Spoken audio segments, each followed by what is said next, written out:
Hi ವಿದ್ಯಾರ್ಥಿಗಳು, ಎಲ್ಲರಿಗೂ ಕೂಡ ನನ್ನ ಒಂದು ಚಾನಲ್ಗೆ ಸ್ವಾಗತ ಹೇಳ್ತಾ, ಇಲ್ಲಿ ಮುಖ್ಯವಾಗಿ ನಿಮ್ಮ ಒಂದು ದ್ವಿತೀಯ PUC ವಿದ್ಯಾರ್ಥಿಗಳಿಗೆ ತುಂಬ ಇಂಪಾರ್ಟೆಂಟ್ ಇರುವಂತಹ ವಿಡಿಯೋ ಇದು. ಯಾಕಂದರೆ 2024ರ ಒಂದು ಅಕಾಡೆಮಿಕ್ ಇಯರ್ ಮಾರ್ಚ್ 1ರಿಂದ ನಿಮ್ಮ ಪರೀಕ್ಷೆ ಸ್ಟಾರ್ಟ್ ಆಗುತ್ತೆ. ಇಲ್ಲಿ ಸಮಾಜಶಾಸ್ತ್ರ ಎಂಬ ವಿಷಯದಲ್ಲಿ ಬರುವಂಥ ಪ್ರತಿಯೊಂದು ಪ್ರಶ್ನೆ ಉತ್ತರಗಳು ಮೋಸ್ಟ್ ಇಂಪಾರ್ಟೆಂಟ್ ನೋಟ್ಸ್ ಇದರಲ್ಲಿದೆ.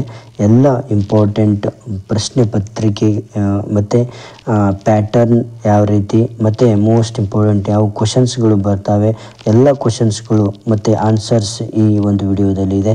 ದಯವಿಟ್ಟು ಕೊನೆವರೆಗೂ ನೋಡಿ, ನಿಮ್ಮ ಫ್ರೆಂಡ್ಸಿಗೆ ಶೇರ್ ಮಾಡಿ.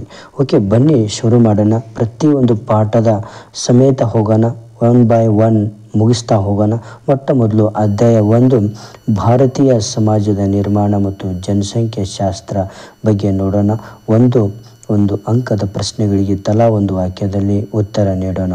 ನೋಡಿ, ಮೊಟ್ಟ ಮೊದಲು ಇಲ್ಲಿ ಮೋಸ್ಟ್ ಇಂಪಾರ್ಟೆಂಟ್ ಯಾವುದು ಅಂದರೆ ಡೆಮೋಗ್ರಫಿ ಎಂಬ ಪದವು ಹೇಗೆ ಉತ್ಪತ್ತಿಯಾಗಿದೆ ಅಂತ ಕೇಳ್ತಾರೆ.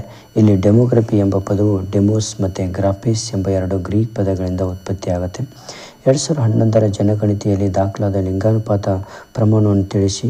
1,000 ಪುರುಷರಿಗೆ 940 ಸ್ತ್ರೀಯರಿರ್ತಾರೆ. ನೆಕ್ಸ್ಟು ಇಲ್ಲಿ ಮುಖ್ಯವಾಗಿ ಭಾರತ ಸರ್ಕಾರ ಕರ್ನಾಟಕದ ಯಾವ ಜಿಲ್ಲೆಯನ್ನು ಬೇಟಿ ಪಡಾವೋ ಬೇಟಿ ಬಚಾವೋ ಕಾರ್ಯಕ್ರಮಕ್ಕೆ ಮಾಡಿಕೊಂಡಿದೆ ಅಂದರೆ ಬಿಜಾಪುರ ಮತ್ತು ವಿಜಯಪುರ.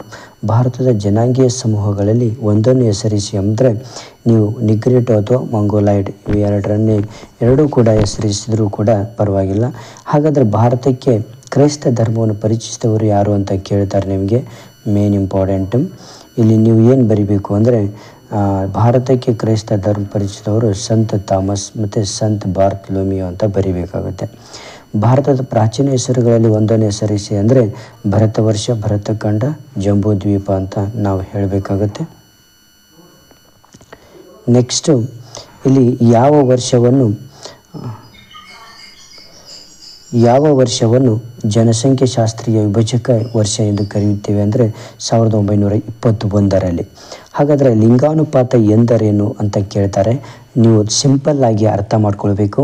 1000 ಪುರುಷರಿಗೆ ಸರಾಸರಿ ಮಹಿಳೆಯರ ಪ್ರಮಾಣವೇ ಲಿಂಗಾನುಪಾತ ಎಂದು ಕರಿತೇವೆ. ನೆಕ್ಸ್ಟ್, ಭಾರತದ ಯಾವುದಾದ್ರೂ ಒಂದು ಅಲ್ಪಸಂಖ್ಯಾತ ಧಾರ್ಮಿಕ ಸಮುದಾಯವನ್ನು ಹೆಸರಿಸಿ ಅಂದರೆ ಇಲ್ಲಿ ಮುಸ್ಲಿಂ, ಸಿಖ್, ಕ್ರೈಸ್ತ, ಜೈನ್, ಬೌದ್ಧ ಇವೆಲ್ಲ ನೀವು ಹೆಸರಿಸಬೇಕಾಗುತ್ತೆ. ಓಕೆ, ನೆಕ್ಸ್ಟ್ ಪ್ರಶ್ನೆ ಏನಪ್ಪ ಅಂದರೆ ರಾಷ್ಟ್ರೀಯ ಭಾವೈಕ್ಯತೆಗೆ ಸವಾಲಾಗಿರುವ ಒಂದು ಅಂಶವನ್ನು ತಿಳಿಸಿ ಅಂತ ಕೇಳಿದಾಗ ಭಾಷಾವಾದ, ಕೋಮುವಾದ, ಉಗ್ರವಾದ, ಪ್ರಾಂತೀಯವಾದ ಅಂತ ನೀವು ಬರಿಬೇಕಾಗುತ್ತೆ. ನೆಕ್ಸ್ಟ್ ಪ್ರಶ್ನೆ ಏನು ಕೇಳ್ಬೋದು ಅಂದರೆ ಪ್ರಪಂಚದ ಅತ್ಯಂತ ಹಳೆಯ ಜಲವಿವಾದ ಯಾವುದು ಅಂದರೆ ಕಾವೇರಿ ಜಲವಿವಾದ. ನೆನ್ಪಿಟ್ಕೊಳ್ಬೇಕು, ಇಟ್ ಈಸ್ ವೆರಿ ಇಂಪಾರ್ಟೆಂಟ್. ಇವೆಲ್ಲ ಬರುವಂತಹ ಎಲ್ಲ ಕ್ವಶನ್ಸ್ಗಳು ಇಂಪಾರ್ಟೆಂಟ್ ಇರುತ್ತೆ. ಇವಾಗ ನೆಕ್ಸ್ಟ್ ಈ ಒಂದು ಲೆಸನಲ್ಲಿ ಮೊದಲ ಒಂದು ಪಾಠದಲ್ಲಿ 2 ಅಂಕದ ಪ್ರಶ್ನೆಗಳಿಗೆ 2 ಅಥವಾ 3 ವಾಕ್ಯಗಳಲ್ಲಿ ಉತ್ತರ ನೀಡುವಂಥ ಪ್ರಶ್ನೆಗಳು ತುಂಬ ಇಂಪಾರ್ಟೆಂಟ್ ಇಲ್ಲಿ ಬರುವಂಥದ್ದು. ನೋಡೋಣ ಬನ್ನಿ. ಇಲ್ಲಿ ಮಕ್ಕಳ ಲಿಂಗಾನುಪಾತ ಕುಸಿಯಲು ಕಾರಣವಾದ ಯಾವುದಾದ್ರೂ 2 ಅಂಶಗಳನ್ನು ತಿಳಿಸಿ ಅಂತ ಕೇಳ್ತಾರೆ. ಫಸ್ಟ್ ಒನ್ ಯಾವುದು ಅಂದರೆ ಹೆಣ್ಣು ಶಿಶುಗಳ ಹತ್ಯೆ, ಎರಡನೇದು ಬಾಲ್ಯದಲ್ಲಿ ಹೆಣ್ಣು ಮಕ್ಕಳ ಶೋಷಣೆಯ ನಿರ್ಲಕ್ಷ್ಯ ಅಂತ ನಾವು ಇದು ಮಾಡ್ಬೋದು. ನೆಕ್ಸ್ಟು ಡಿಮಾರು ಎಂಬುದು ಏನನ್ನು ಸೂಚಿಸುತ್ತೆ ಅಂದರೆ ಆಂಗ್ಲ ಭಾಷೆಯ ಡಿ ಎಂಬ ಅಕ್ಷರವು ಮಗಳು ಎಂಬ ಅರ್ಥ, ಇ ಎಂಬ ಅಕ್ಷರವು ನಾಶ ಮಾಡು ಎಂಬ ಅರ್ಥವನ್ನು ಸೂಚಿಸುತ್ತೆ. ಇಲ್ಲಿ ಆರನೀಕರಣದ ಪ್ರಕ್ರಿಯೆಗೆ ಅಡ್ಡಿಯಾದ ತೊಡಕುವಾದ 2 ಅಂಕಗಳನ್ನು ತಿಳಿಸಿ ಅಂದಾಗ ವಿಲೀನಕ್ಕೆ ಬುಡಕಟ್ಟು ವರ್ಗಗಳು ವಿರೋಧ ಇರುತ್ತೆ, ಆ ವಿಲೀನಕ್ಕೆ ಪ್ರಬಲ ಸಮೂಹಗಳ ವಿರೋಧ ಇರುತ್ತೆ. ನೆನ್ಪಿಟ್ಕೊಳ್ಳಿ. ನೆಕ್ಸ್ಟು 15ನೇ ಪ್ರಶ್ನೆ ನೋಡೋದಾದರೆ ಇಲ್ಲಿ ರಾಷ್ಟ್ರೀಯ ಭಾವೈಕ್ಯತೆಯನ್ನು ವ್ಯಾಖ್ಯಾನಿಸಿ ಅಂತ ಕೇಳ್ತಾರೆ. ಇಲ್ಲಿ ಬೆಂಜಮಿನ್ ಪ್ರಕಾರ ರಾಷ್ಟ್ರೀಯ ಭಾವೈಕ್ಯತೆಯು ದೇಶವೊಂದರ ಸಮಸ್ತ ಜನರು ಒಂದು ಸಾಮಾನ್ಯ ಅನನ್ಯತೆಯೊಂದಿಗೆ ಇಲ್ಲಿ ಸ್ವಾಂಗೀಕರಣಗೊಳ್ಳುವಿಕೆಯಾಗಿರುತ್ತೆ. ನೆನ್ಪಿಟ್ಕೊಳ್ಳಿ. ನೆಕ್ಸ್ಟ್ 16 ಕೋಮುವಾದ ಎಂದರೇನು ಅಂತ ಕೇಳ್ತಾರೆ. ನೆನ್ಪಿಟ್ಕೊಳ್ಳಿ, ಇದೊಂದು ಜನರಲ್ ಆಗಿ ಬರೀಬೋದು ನೀವು. ಇಲ್ಲಿ ಒಂದು ಕೋಮು ಧರ್ಮಕ್ಕೆ ಸೇರಿದ ಜನರು ಇನ್ನೊಂದು ಕೋಮು ಅಥವಾ ಧರ್ಮಕ್ಕೆ ಸೇರಿದ ಜನರ ಒಂದು ವಿರುದ್ಧ ಹೊಂದಿರುವಂತಹ ದ್ವೇಷಪೂರಿತ ಭಾವನೆಗಳೇ ಕೋಮುವಾದ ಎಂದು ಕರೀತೇವೆ. ನೆಕ್ಸ್ಟು 17ನೇ ಕ್ವಶನ್ ನೋಡೋಣ. ಜನಸಂಖ್ಯಾ ಲಾಭಾಂಶ ಎಂದರೇನು ಅಂತ ಕೇಳ್ತಾರೆ. ಇಲ್ಲಿ ಒಟ್ಟು ಜನಸಂಖ್ಯೆಯಲ್ಲಿ ಯುವಕರ ಸಂಖ್ಯೆ ಹೆಚ್ಚಾಗಿರುವುದರಿಂದ ದೊರೆಯಬಹುದಾದಂಥ ಅನುಕೂಲವನ್ನು ಇಲ್ಲಿ ಜನಸಂಖ್ಯಾ ಲಾಭಾಂಶ ಎಂದು ಕರಿತೇವೆ. ನೆನ್ಪಿಟ್ಕೊಳ್ಳಿ. ನೆಕ್ಸ್ಟು ಇಲ್ಲಿ ಬರುವಂತಹ ಒಂದು ಪ್ರಶ್ನೆ 5 ಅಂಕದ ಪ್ರಶ್ನೆಗಳು ಈ ಒಂದು ಪಾಠದಲ್ಲಿ. ನೋಡಿ ಇಲ್ಲಿ ಮೋಸ್ಟ್ ಇಂಪಾರ್ಟೆಂಟ್ ಅಂದರೆ 5 ಅಂಕದ ಪ್ರಶ್ನೆಗಳಿಗೆ ನಾವು ಜಸ್ಟ್ ಪಾಯಿಂಟ್ಸ್ ರೀತಿಯಲ್ಲಿ ಕೊಟ್ಟಿದ್ದೇನೆ. ಹಾಗಾದರೆ ಎಕ್ಸ್ಪ್ಲೇನ್ ನಿಮಗೆ ಆಲ್ರೆಡಿ ಗೊತ್ತಿರುತ್ತೆ, ನೋ ಪ್ರಾಬ್ಲಮ್. ಅವನ್ನು ಎಕ್ಸಾಮಲ್ಲಿ ನೀವು ಎಕ್ಸ್ಪ್ಲೇನನ್ನು ಅಪ್ಲೈ ಮಾಡಬೇಕಾಗುತ್ತೆ. ಇಲ್ಲಿ ಪಾಯಿಂಟ್ಸ್ಗಳನ್ನು ಕೊಟ್ಟಿದ್ದೇನೆ. ಡಾಕ್ಟರ್ BS ಗುಹಾರ್ ಅವರು ವರ್ಗೀಕರಿಸಿರುವಂತಹ ಜನಾಂಗೀಯ ಸಮೂಹಗಳನ್ನು ವಿವರಿಸಿರಿ ಅಂದರೆ ಇಲ್ಲಿ ಮುಖ್ಯವಾಗಿ ಯಾರು ವರ್ಗೀಕರಣ ಮಾಡಿದ್ದಾರೆ ಅಂದರೆ ಮೊಟ್ಟ ಮೊದಲು ಡಾಕ್ಟರ್ BS ಗುಹಾರ್ ಅವರು 6 ಜನಾಂಗೀಯ ಸಮೂಹಗಳನ್ನು ಗುರುತಿಸಿದ್ದಾರೆ. 1 ನಿಗ್ರಿಟೋ, 2 ಪ್ರೋಟೋ ಆಸ್ಟ್ರಲಾಯ್ಡ್, 3 ಮಂಗೋಲಾಯ್ಡ್, ಮೆಡಿಟರೇನಿಯನ್, ಪಶ್ಚಿಮ ಬ್ರಾಕಿಸೆಫಾಲರು, ನಾರ್ಡಿಕ್ ಅಂತ. ನೆಕ್ಸ್ಟ್ ಇಲ್ಲಿ ಮುಖ್ಯವಾಗಿ ಇನ್ನೊಂದು ಮೇನ್ ಇಂಪಾರ್ಟೆಂಟ್ ಬರುತ್ತೆ. ಈ ಭಾರತದ ಒಂದು ಏಕತೆಯ ಸ್ವರೂಪವನ್ನು ವಿವರಿಸಿ ಅಂತ ಕೇಳ್ತಾರೆ. ಹಾಗಾದರೆ ಭಾರತದಲ್ಲಿ ವಿವಿಧತೆಯ ಜೊತೆಗೆ ಏಕತೆಯ ಅಂಶಗಳು ಕಂಡು ಬರ್ತವೆ. ಅವುಗಳೆಂದರೆ ಪ್ರಾಂತೀಯ ಏಕತೆ 1, 2ನೇದು ಧಾರ್ಮಿಕ ಏಕತೆ, 3ನೇದು ಭಾಷಾ ಏಕತೆ, 4ನೇದು ಸಾಂಸ್ಕೃತಿಕ ಏಕತೆ. ಈ 4 ಇಲ್ಲಿ ಮೋಸ್ಟ್ ಇಂಪಾರ್ಟೆಂಟ್. ಈ ಭಾರತದಲ್ಲಿ ವಿವಿಧತೆಯ ಜೊತೆಗೆ ಏಕತೆಯ ಅಂಶಗಳು ನಮಗೆ ಕಂಡು ಸಿಗ್ತವೆ. ನೆಕ್ಸ್ಟ್ 20ನೇ ಪ್ರಶ್ನೆ ನೋಡೋಣ. ಈ ರಾಷ್ಟ್ರೀಯ ಭಾವೈಕ್ಯತೆಯನ್ನು ಬಲಪಡಿಸಬೇಕಾದರೆ ಇಲ್ಲಿ ಡಾಕ್ಟರ್ ಸಂಪೂರ್ಣಾನಂದ್ ಸಮಿತಿಯು ನೀಡಿದ ಸಲಹೆಗಳನ್ನು ತಿಳಿಸಬೇಕಾಗತ್ತೆ. ಇಲ್ಲಿ ನೋಡಿ, ಈ ರೀತಿ ಕೇಳಿದಾಗ ನಿಮಗೆ ತುಂಬ ಸುಲಭವಾದಂತಹ ಪಾಯಿಂಟ್ಸ್ಗಳನ್ನು ಕೊಟ್ಟಿದ್ದೇನೆ. ಯಾಕಂದರೆ ಮೋಸ್ಟ್ ಇಂಪಾರ್ಟೆಂಟ್ ನೋಟ್ಸ್ ಇದು. ಇಲ್ಲಿ ಮೋಸ್ಟ್ ಇಂಪಾರ್ಟೆಂಟ್ ಪ್ರಶ್ನೆಗಳು ಮಾತ್ರ ಈ ನೋಟ್ಸಲ್ಲಿರೋದು. ಯಾವುದೇ ರೀತಿ ನೆಗ್ಲೆಕ್ಟ್ ಮಾಡಲಿಕ್ಕೆ ಹೋಗಬೇಡಿ, ಓಕೆನಾ. ಇಲ್ಲಿ ಪ್ರಾಥಮಿಕ, ಮಾಧ್ಯಮಿಕ, ಕಾಲೇಜು ಮತ್ತು ವಿಶ್ವವಿದ್ಯಾಲಯದ ಹಂತಗಳಲ್ಲಿ ಪಠ್ಯಕ್ರಮವನ್ನು ಧರ್ಮ ನಿರಪೇಕ್ಷವಾಗಿ ಪುನರ್ರಚಿಸುವಂಥದ್ದು. 2ನೇ ಪಾಯಿಂಟ್ ಏನು ಬರೀಬೇಕು ಅಂದರೆ ಔಪಚಾರಿಕ ಶಿಕ್ಷಣದ ಜೊತೆಗೆ ರಾಷ್ಟ್ರೀಯ ಭಾವೈಕ್ಯತೆಯನ್ನು ಪ್ರೇರೇಪಿಸುವ ಪಠ್ಯೇತರ ಚಟುವಟಿಕೆಗಳಿಗೆ ಪ್ರೋತ್ಸಾಹವನ್ನು ನೀಡುತ್ತೆ. ಪಠ್ಯ ಪುಸ್ತಕಗಳು ಪರಿಷ್ಕರಣೆ ವಿದ್ಯಾರ್ಥಿಗಳಲ್ಲಿ ಸಾಂಸ್ಕೃತಿಕ ಪರಂಪರೆಯ ಅರಿವು ಮೂಡಿಸುವ ರೀತಿಯಲ್ಲಿ ರಚಿಸುವುದು. ಇದರಿಂದ ತಮ್ಮ ದೇಶದ ಬಗ್ಗೆ ವಿದ್ಯಾರ್ಥಿಗಳಲ್ಲಿ ಹೆಮ್ಮೆ ಮಾಡ್ತದೆ. ಸಾಮೂಹಿಕ ಪ್ರಾರ್ಥನೆ ಸಭೆಗಳು, ಗೌರವಾನ್ವಿತ ನಾಯಕರಿಂದ ಉಪನ್ಯಾಸ ಮುಂತಾದ ಕಾರ್ಯಕ್ರಮಗಳ ಮೂಲಕ ಜನರನ್ನು ಹತ್ತಿರ ತರುತ್ತೆ. ಈ ಎಲ್ಲ ಪಾಯಿಂಟ್ಸ್ಗಳನ್ನು ಬರೆದ್ರೆ ನಿಮಗೆ 2 ಅಂಕಗಳು 5 ಅಂಕಗಳು ಸಿಗುತ್ತೆ. ನೆಕ್ಸ್ಟ್ ನೋಡಿ, ನಾನು ಯಾಕೆ ಈ ಒಂದು ವಿಡಿಯೋವನ್ನು ನೀವು ಆಡಿಯೋ ಮುಖಾಂತರ ಹೇರ್ಫೋನ್ ಹಾಕಿಕೊಳ್ಳುವುದರ ಮುಖಾಂತರ ಸಂಪೂರ್ಣವಾದಂಥ ವಿಡಿಯೋವನ್ನು ಆಲಿಸುವುದರಿಂದ ನಿಮಗೆ ಮತ್ತೆ ಪುನಃ ಮನನ ಆಗುತ್ತೆ ಎಲ್ಲ ವಿಷಯಗಳು. ಹೀಗಾಗಿ ನಿಮ್ಮ ಒಂದು ಜ್ಞಾನ ಮಟ್ಟ ಹೆಚ್ಚಾಗತೊಡಗುತ್ತೆ. ಓಕೆ, ಶುರು ಮಾಡೋಣ ಬನ್ನಿ. 21ನೆಯ ಪ್ರಶ್ನೆ. ಇಲ್ಲಿ ರಾಷ್ಟ್ರೀಯ ಭಾವೈಕ್ಯತೆಯ ಸವಾಲುಗಳನ್ನು ಸಂಕ್ಷಿಪ್ತವಾಗಿ ವಿವರಿಸಿರಿ ಅಂತ ಕೇಳ್ತಾರೆ. ಇಲ್ಲಿ ಜಸ್ಟ್ ಇಲ್ಲಿ 4 ಪಾಯಿಂಟ್ಸ್ಗಳು ಇದ್ದಾವೆ. ಈ 4 ಪಾಯಿಂಟ್ಸ್ಗಳನ್ನು ವಿವರಿಸಿದರೆ ಸಾಕು. ಪ್ರಾಂತೀಯವಾದ, ಕೋಮುವಾದ, ಭಾಷಾವಾದ, ಉಗ್ರವಾದ ಮತ್ತು ಭಯೋತ್ಪಾದನೆ. ಈ ಅಂಶಗಳನ್ನು ನೀವು ವಿವರಿಸಲೇಬೇಕಾಗತ್ತೆ. ಯಾಕಂದರೆ ಜನರಲ್ ನಿಮಗೆ ಗೊತ್ತಿರುತ್ತೆ, ಹಾಗಾಗಿ ನಾ ಪಾಯಿಂಟ್ಸ್ಗಳನ್ನು ಹೇಳುವಂಥದ್ದು. ನೆಕ್ಸ್ಟ್ 10 ಅಂಕದ ಪ್ರಶ್ನೆಗಳು ಈ ಒಂದು ಲೆಸನಲ್ಲಿ ಮೋಸ್ಟ್ ಇಂಪಾರ್ಟೆಂಟ್ ಯಾವುದು ಅಂದರೆ ಇಲ್ಲಿ ಜನಸಂಖ್ಯೆ ಶಾಸ್ತ್ರವನ್ನು ವ್ಯಾಖ್ಯಾನಿಸಿ ಭಾರತದ ಜನಸಂಖ್ಯೆ ಶಾಸ್ತ್ರೀಯ ಚಿತ್ರಣದ ಪ್ರಮುಖ ಲಕ್ಷಣಗಳನ್ನು ವಿವರಿಸಿ ಅಂತ ಇದೆ. ಇಲ್ಲಿ ತುಂಬ ಇಂಪಾರ್ಟೆಂಟ್ ಇದು. ಯಾಕಂದರೆ ಇಲ್ಲಿ ವಿವರಿಸುವುದು ಹೇಗೆ ಅಂದರೆ ನೋಡಿ, ನೆನಪಿಟ್ಕೊಳ್ಳಿ, 10 ಮಾರ್ಕ್ಸಿಂದ ಯಾವಾಗಲೂ ಕೂಡ ನೀವು ಪೀಠಿಕೆ ಜೊತೆಗೆ ಅರ್ಥ, ನೆಕ್ಸ್ಟ್ ಪಾಯಿಂಟ್ಸ್ಗಳು, ಎಕ್ಸ್ಪ್ಲೇನ್ ಮತ್ತು ಉಪಸಂಹಾರ ಈ ಸ್ಟೆಪ್ಗಳಲ್ಲಿ ಬರೆಯುವುದರಿಂದ ನೀವು 10ಕ್ಕೆ 10 ಮಾರ್ಕ್ಸ್ಗಳನ್ನು ತೆಗೆದುಕೊಳ್ಬೋದು. ಬನ್ನಿ ಈ ಒಂದು ಪ್ರಶ್ನೆಗೆ ಹೇಗೆ ಬರೀಬೋದು ಅಂದರೆ ಜನಸಂಖ್ಯೆ ಗಾತ್ರ, ಜನನ, ಮರಣ, ವಲಸೆಯ ಪ್ರಕಾರಗಳು, ಸ್ತ್ರೀ ಪುರುಷ ಸಾಪೇಕ್ಷ ಪ್ರಮಾಣಗಳನ್ನೊಳಗೊಂಡಂತೆ ವಿವಿಧ ವಯೋಮಾನಗಳಿಗೆ ಸಂಬಂಧಿಸಿದ ಜನಸಮೂಹದ ರಚನೆ ಮತ್ತು ಸಂಯೋಜನೆ ಮುಂತಾದ ಅಂಶಗಳನ್ನು ಅಧ್ಯಯನ ಮಾಡುತ್ತದೆ. ಲಕ್ಷಣಗಳನ್ನು ನೋಡೋಣ ಈ ರೀತಿಯಲ್ಲಿ. ಫಸ್ಟು ನೀವು ಅದರ ಪೀಠಿಕೆ ಬರೆದರೆ ಇವಾಗ ಭಾರತೀಯ ಜನಸಂಖ್ಯೆಯ ಗಾತ್ರ ಮತ್ತು ಬೆಳವಣಿಗೆ, ಭಾರತೀಯ ಜನಸಂಖ್ಯೆಯ ವಯೋರಚನೆ, ಇಳಿಮುಖವಾಗುತ್ತಿರುವ ಲಿಂಗಾನುಪಾತ, ಜನನ ಮತ್ತು ಮರಣ ಪ್ರಮಾಣ, ಹೆಚ್ಚುತ್ತಿರುವ ಸಾಕ್ಷರತೆಯ ಪ್ರಮಾಣ, ಹೆಚ್ಚುತ್ತಿರುವ ಗ್ರಾಮೀಣ ನಗರ ವ್ಯತ್ಯಾಸಗಳು, ಇವುಗಳನ್ನು ವಿವರಿಸಬೇಕಾಗುತ್ತೆ. ನೀವು ಫಸ್ಟ್ ಪೀಠಿಕೆ ಬರೆದು ಆಮೇಲೆ ಈ ಪಾಯಿಂಟ್ಸ್ಗಳನ್ನು ಬರೆದು ಆಮೇಲೆ 1 by 1 ಒಂದೊಂದಾಗಿ ನೀವು ಎಕ್ಸ್ಪ್ಲೇನ್ ಮಾಡಿ ಕೊನೆಗೆ ಉಪಸಂಹಾರವನ್ನು ಬರೆದ್ರೆ ನಿಮಗೆ 10 ಮಾರ್ಕ್ಸಿಗೆ 10 ಅಂಕಗಳು ಅಂಕಗಳು ಸಿಗುತ್ತೆ. ಓಕೆ, ನೆಕ್ಸ್ಟ್ ಎರಡನೆಯ ಒಂದು 10 ಮಾರ್ಕ್ಸಿಂದು ಇಂಪಾರ್ಟೆಂಟ್ ಯಾವುದು ಅಂದರೆ ವೈವಿಧ್ಯತೆ ಎಂದರೇನು, ಭಾರತದಲ್ಲಿಯ ವೈವಿಧ್ಯತೆಯ ಲಕ್ಷಣಗಳನ್ನು ವಿವರಿಸಿ ಅನ್ನೋದು ತುಂಬ ಇಂಪಾರ್ಟೆಂಟ್. ವೈವಿಧ್ಯತೆ ಎಂದರೆ ಒಂದು ಸಮಾಜದಲ್ಲಿ ಸಾಮಾಜಿಕ, ಆರ್ಥಿಕ, ಧಾರ್ಮಿಕ, ಭೌಗೋಳಿಕ ಮುಂತಾದ ಅಂಶಗಳಲ್ಲಿ ಕಂಡುಬರುವ ಸಾಮೂಹಿಕ ವ್ಯತ್ಯಾಸಗಳನ್ನು ವೈವಿಧ್ಯತೆ ಎಂದು ಕರೀತೇವೆ. ಇಲ್ಲಿ ಹೀಗೆ ವೈವಿಧ್ಯತೆಯ ಲಕ್ಷಣಗಳು ಯಾವುವು ಅಂದರೆ ಇಲ್ಲಿ ಮುಖ್ಯವಾಗಿ ಪ್ರಾಂತೀಯ ವೈವಿಧ್ಯತೆಗಳು, ಭಾಷಾ ವೈವಿಧ್ಯತೆ, ಧಾರ್ಮಿಕ ವೈವಿಧ್ಯತೆ, ಜನಾಂಗೀಯ ವೈವಿಧ್ಯತೆ, ಸಾಂಸ್ಕೃತಿಕ ವೈವಿಧ್ಯತೆಗಳು ತುಂಬ ಇಂಪಾರ್ಟೆಂಟ್ ಇರ್ತದೆ. ಅಧ್ಯಾಯ 2 ಇಲ್ಲಿ ಸಾಮಾಜಿಕ ಅಸಮಾನತೆ ಮತ್ತು ಹೊರಗುಳುವಿಕೆ ತುಂಬ ಇಂಪಾರ್ಟೆಂಟ್ ಇರುತ್ತೆ. ಇಲ್ಲಿ ನೋಡೋಣ ಬನ್ನಿ. ಇಲ್ಲಿ ಮುಖ್ಯವಾಗಿ 1 ಅಂಕದ ಪ್ರಶ್ನೆಗಳನ್ನು ನೋಡಿಬಿಡೋಣ ಈ ಒಂದು 2ನೆಯ ಪಾಠದಲ್ಲಿ. ನೆಕ್ಸ್ಟ್, ಜಾತಿ ಎಂಬ ಪದವು ಹೇಗೆ ಉತ್ಪತ್ತಿಯಾಗಿದೆ? ಇದು 2ನೇ ಪಾಠದಲ್ಲಿ ಬರುವಂಥ ಮೋಸ್ಟ್ ಇಂಪಾರ್ಟೆಂಟ್ 1 ಅಂಕದ ಪ್ರಶ್ನೆಗಳು. ಶುರು ಮಾಡೋಣ ಬನ್ನಿ. ಇಲ್ಲಿ ಯಾಕಂದರೆ ಸೈಡ್ ಸುಮ್ಮನೆ ಬೇಕಾಬಿಟ್ಟು ನಾನು ಪ್ರಶ್ನೆಗಳನ್ನು ಕೊಟ್ಟಿಲ್ಲ, ಯಾಕಂದರೆ ಇಂಪಾರ್ಟೆಂಟ್ ಇರುವಂತಹ ಪ್ರಶ್ನೆಗಳನ್ನೇ ಇಲ್ಲಿ ಕೊಟ್ಟಿರೋದು. ಯಾಕೆ ಅಂದರೆ ನೀವು ಈ ಒಂದು ವಿಡಿಯೋವನ್ನು ಮಾತ್ರ ನೀವು ಕರೆಕ್ಟಾಗಿ ಆಲಿಸಿಬಿಟ್ರೆ ನೀವು 80ಗೆ 70 ಮಾರ್ಕ್ಸ್ಗಳನ್ನು ತೆಗೆದುಕೊಳ್ಬೋದು. ಓಕೆ, ಶುರು ಮಾಡೋಣ. ಜಾತಿ ಎಂಬ ಪದವು ಹೇಗೆ ಉತ್ಪತ್ತಿಯಾಗಿದ್ರೆ ಅಂದರೆ ಸ್ಪ್ಯಾನಿಷ್ ಅಥವಾ ಪೋರ್ಚುಗೀಸ್ ಪದವಾದ ಕಾಸ್ಟಾ ಎಂಬ ಪದದಿಂದ ಉತ್ಪತ್ತಿಯಾಗಿರುತ್ತೆ. ನೆಕ್ಸ್ಟು, ಬುಡಕಟ್ಟು ಪಂಚಶೀಲದ ಪ್ರತಿಪಾದಕರು ಯಾರು ಅಂದರೆ ಪಂಡಿತ್ ಜವಾಹರ್ಲಾಲ್ ನೆಹರು. ಪರಿಶಿಷ್ಟ ಜಾತಿ ಎಂಬ ಪದವನ್ನು ಪರಿಚಯಿಸಿದವರು ಯಾರು ಅಂದರೆ ಬ್ರಿಟಿಷರು 1928 ಸೈಮನ್ ಆಯೋಗದಲ್ಲಿ ಅಂತ ಹೇಳ್ತಾರೆ. ನೆಕ್ಸ್ಟು, ಇಲ್ಲಿ ಹರಿಜನ ಎಂಬ ಪದವನ್ನು ಜನಪ್ರಿಯಗೊಳಿಸಿದವರು ಯಾರು ಅಂದರೆ ಮಹಾತ್ಮ ಗಾಂಧೀಜಿಯವರು.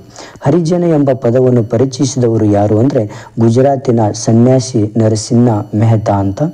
ದಕ್ಷಿಣ ವಲಯದ ಯಾವುದಾದ್ರೂ ಒಂದು ಬುಡಕಟ್ಟು ಜನಾಂಗವನ್ನು ಹೆಸರಿಸಿ ಅಂದರೆ ಅದು ಸೋಲಿಗರು ಅಂತ ಅರ್ಥ ಬರುತ್ತೆ. ನೆಕ್ಸ್ಟು, ಇಲ್ಲಿ ಪ್ರತ್ಯೇಕತಾ ನೀತಿಯನ್ನು ಪ್ರತಿಪಾದಿಸಿದವರು ಯಾರು ಅಂದರೆ ವೇರಿಯರ್, ಎಲ್ಫಿನ್ ಮತ್ತು JH ಹಟನ್ ಅಂತ ಬರ್ತಾರೆ. ನೆಕ್ಸ್ಟು, ಭಾರತ ಸರ್ಕಾರ ನೇಮಿಸಿದ ಹಿಂದುಳಿದ ವರ್ಗಗಳ ಆಯೋಗಗಳಲ್ಲಿ ಒಂದನ್ನು ತಿಳಿಸಿ ಅಂತ ಕೇಳ್ತಾರೆ. ಆಗ ನೀವು ಯಾವುದನ್ನು ತಿಳಿಸಬೇಕು ಅಂದರೆ Kaka Saheb Kalelkar. Next, caste and race in India ಗ್ರಂಥದ ಲೇಖಕರು ಯಾರು ಅಂದರೆ GS ಗುರ್ರೆ ಅವರು, ನೆನ್ಪಿಟ್ಕೊಳ್ಳಿ. ಓಕೆ, ನೆಕ್ಸ್ಟು 10ನೆಯ ಪ್ರಶ್ನೆ ನೋಡೋಣ. ಮೋಸ್ಟ್ ಇಂಪಾರ್ಟೆಂಟ್ ಇದು ಕೂಡ. ಇಲ್ಲಿ ಪ್ರಬಲ ಜಾತಿಯ ಪರಿಕಲ್ಪನೆಯನ್ನು ಪರಿಚಯಿಸಿದವರು ಯಾರು ಅಂದರೆ ಅವರು ಡಾಕ್ಟರ್ MN ಶ್ರೀನಿವಾಸರವರು. ನೆಕ್ಸ್ಟು, ಕ್ಯಾಸ್ಟ್ ಇನ್ ಇಂಡಿಯಾ ಗ್ರಂಥದ ಲೇಖಕರು ಯಾರು ಅಂದರೆ JH ಹಟನ್ರವರು. ಪೀಪಲ್ ಆಫ್ ಇಂಡಿಯಾ ಗ್ರಂಥದ ಲೇಖಕರು ಯಾರಂದರೆ ಹರ್ಬರ್ಟ್ ರೀಸ್ಲೆ. ಆದಿವಾಸಿಗಳನ್ನು ಗಿರಿಜನ ಎಂದು ಕರೆದವರು ಯಾರು ಅಂದರೆ ಮಹಾತ್ಮ ಗಾಂಧೀಜಿಯವರು. ಆದಿವಾಸಿಗಳನ್ನು ಹಿಂದುಳಿದ ಹಿಂದೂಗಳು ಎಂದು ಕರೆದವರು GS ಗುರ್ರೆ ಅವರು. ಯಾರು? GS ಗುರ್ರೆ ಅವರು, ನೆನ್ಪಿಟ್ಕೊಳ್ಬೇಕು. ನೆಕ್ಸ್ಟು 15ನೇ ಪ್ರಶ್ನೆಗೆ ಹೋಗೋಣ.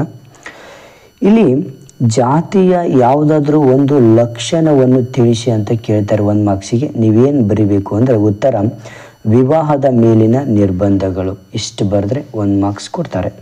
ನೆಕ್ಸ್ಟು, ಕರ್ನಾಟಕದ ಮೊದಲ ಹಿಂದುಳಿದ ವರ್ಗದ ಆಯೋಗದ ಅಧ್ಯಕ್ಷರು ಯಾರು ಅಂದರೆ ನಾಗನಗೌಡ ಆಯೋಗ.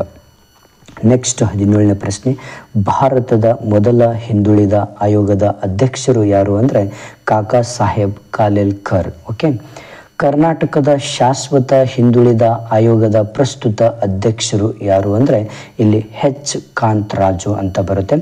ಹಿಸ್ಟರಿ ಆಫ್ ಕ್ಯಾಸ್ಟ್ ಇನ್ ಇಂಡಿಯಾದ ಲೇಖಕರು ಯಾರು ಅಂದರೆ SB ಕೇತ್ಕರ್ ಅಂತ ಬರ್ತಾರೆ. ಓಕೆ, ನೆಕ್ಸ್ಟ್ 20ನೇ ಒಂದು ಪ್ರಶ್ನೆ, ಯಾಕಂದರೆ ಈ ಒಂದು ಪಾಠದಲ್ಲಿ 1 ಮಾರ್ಕ್ಸ್ ಕ್ವಶನ್ಸ್ ಮೋಸ್ಟ್ ಇಂಪಾರ್ಟೆಂಟ್ ಇದೆ.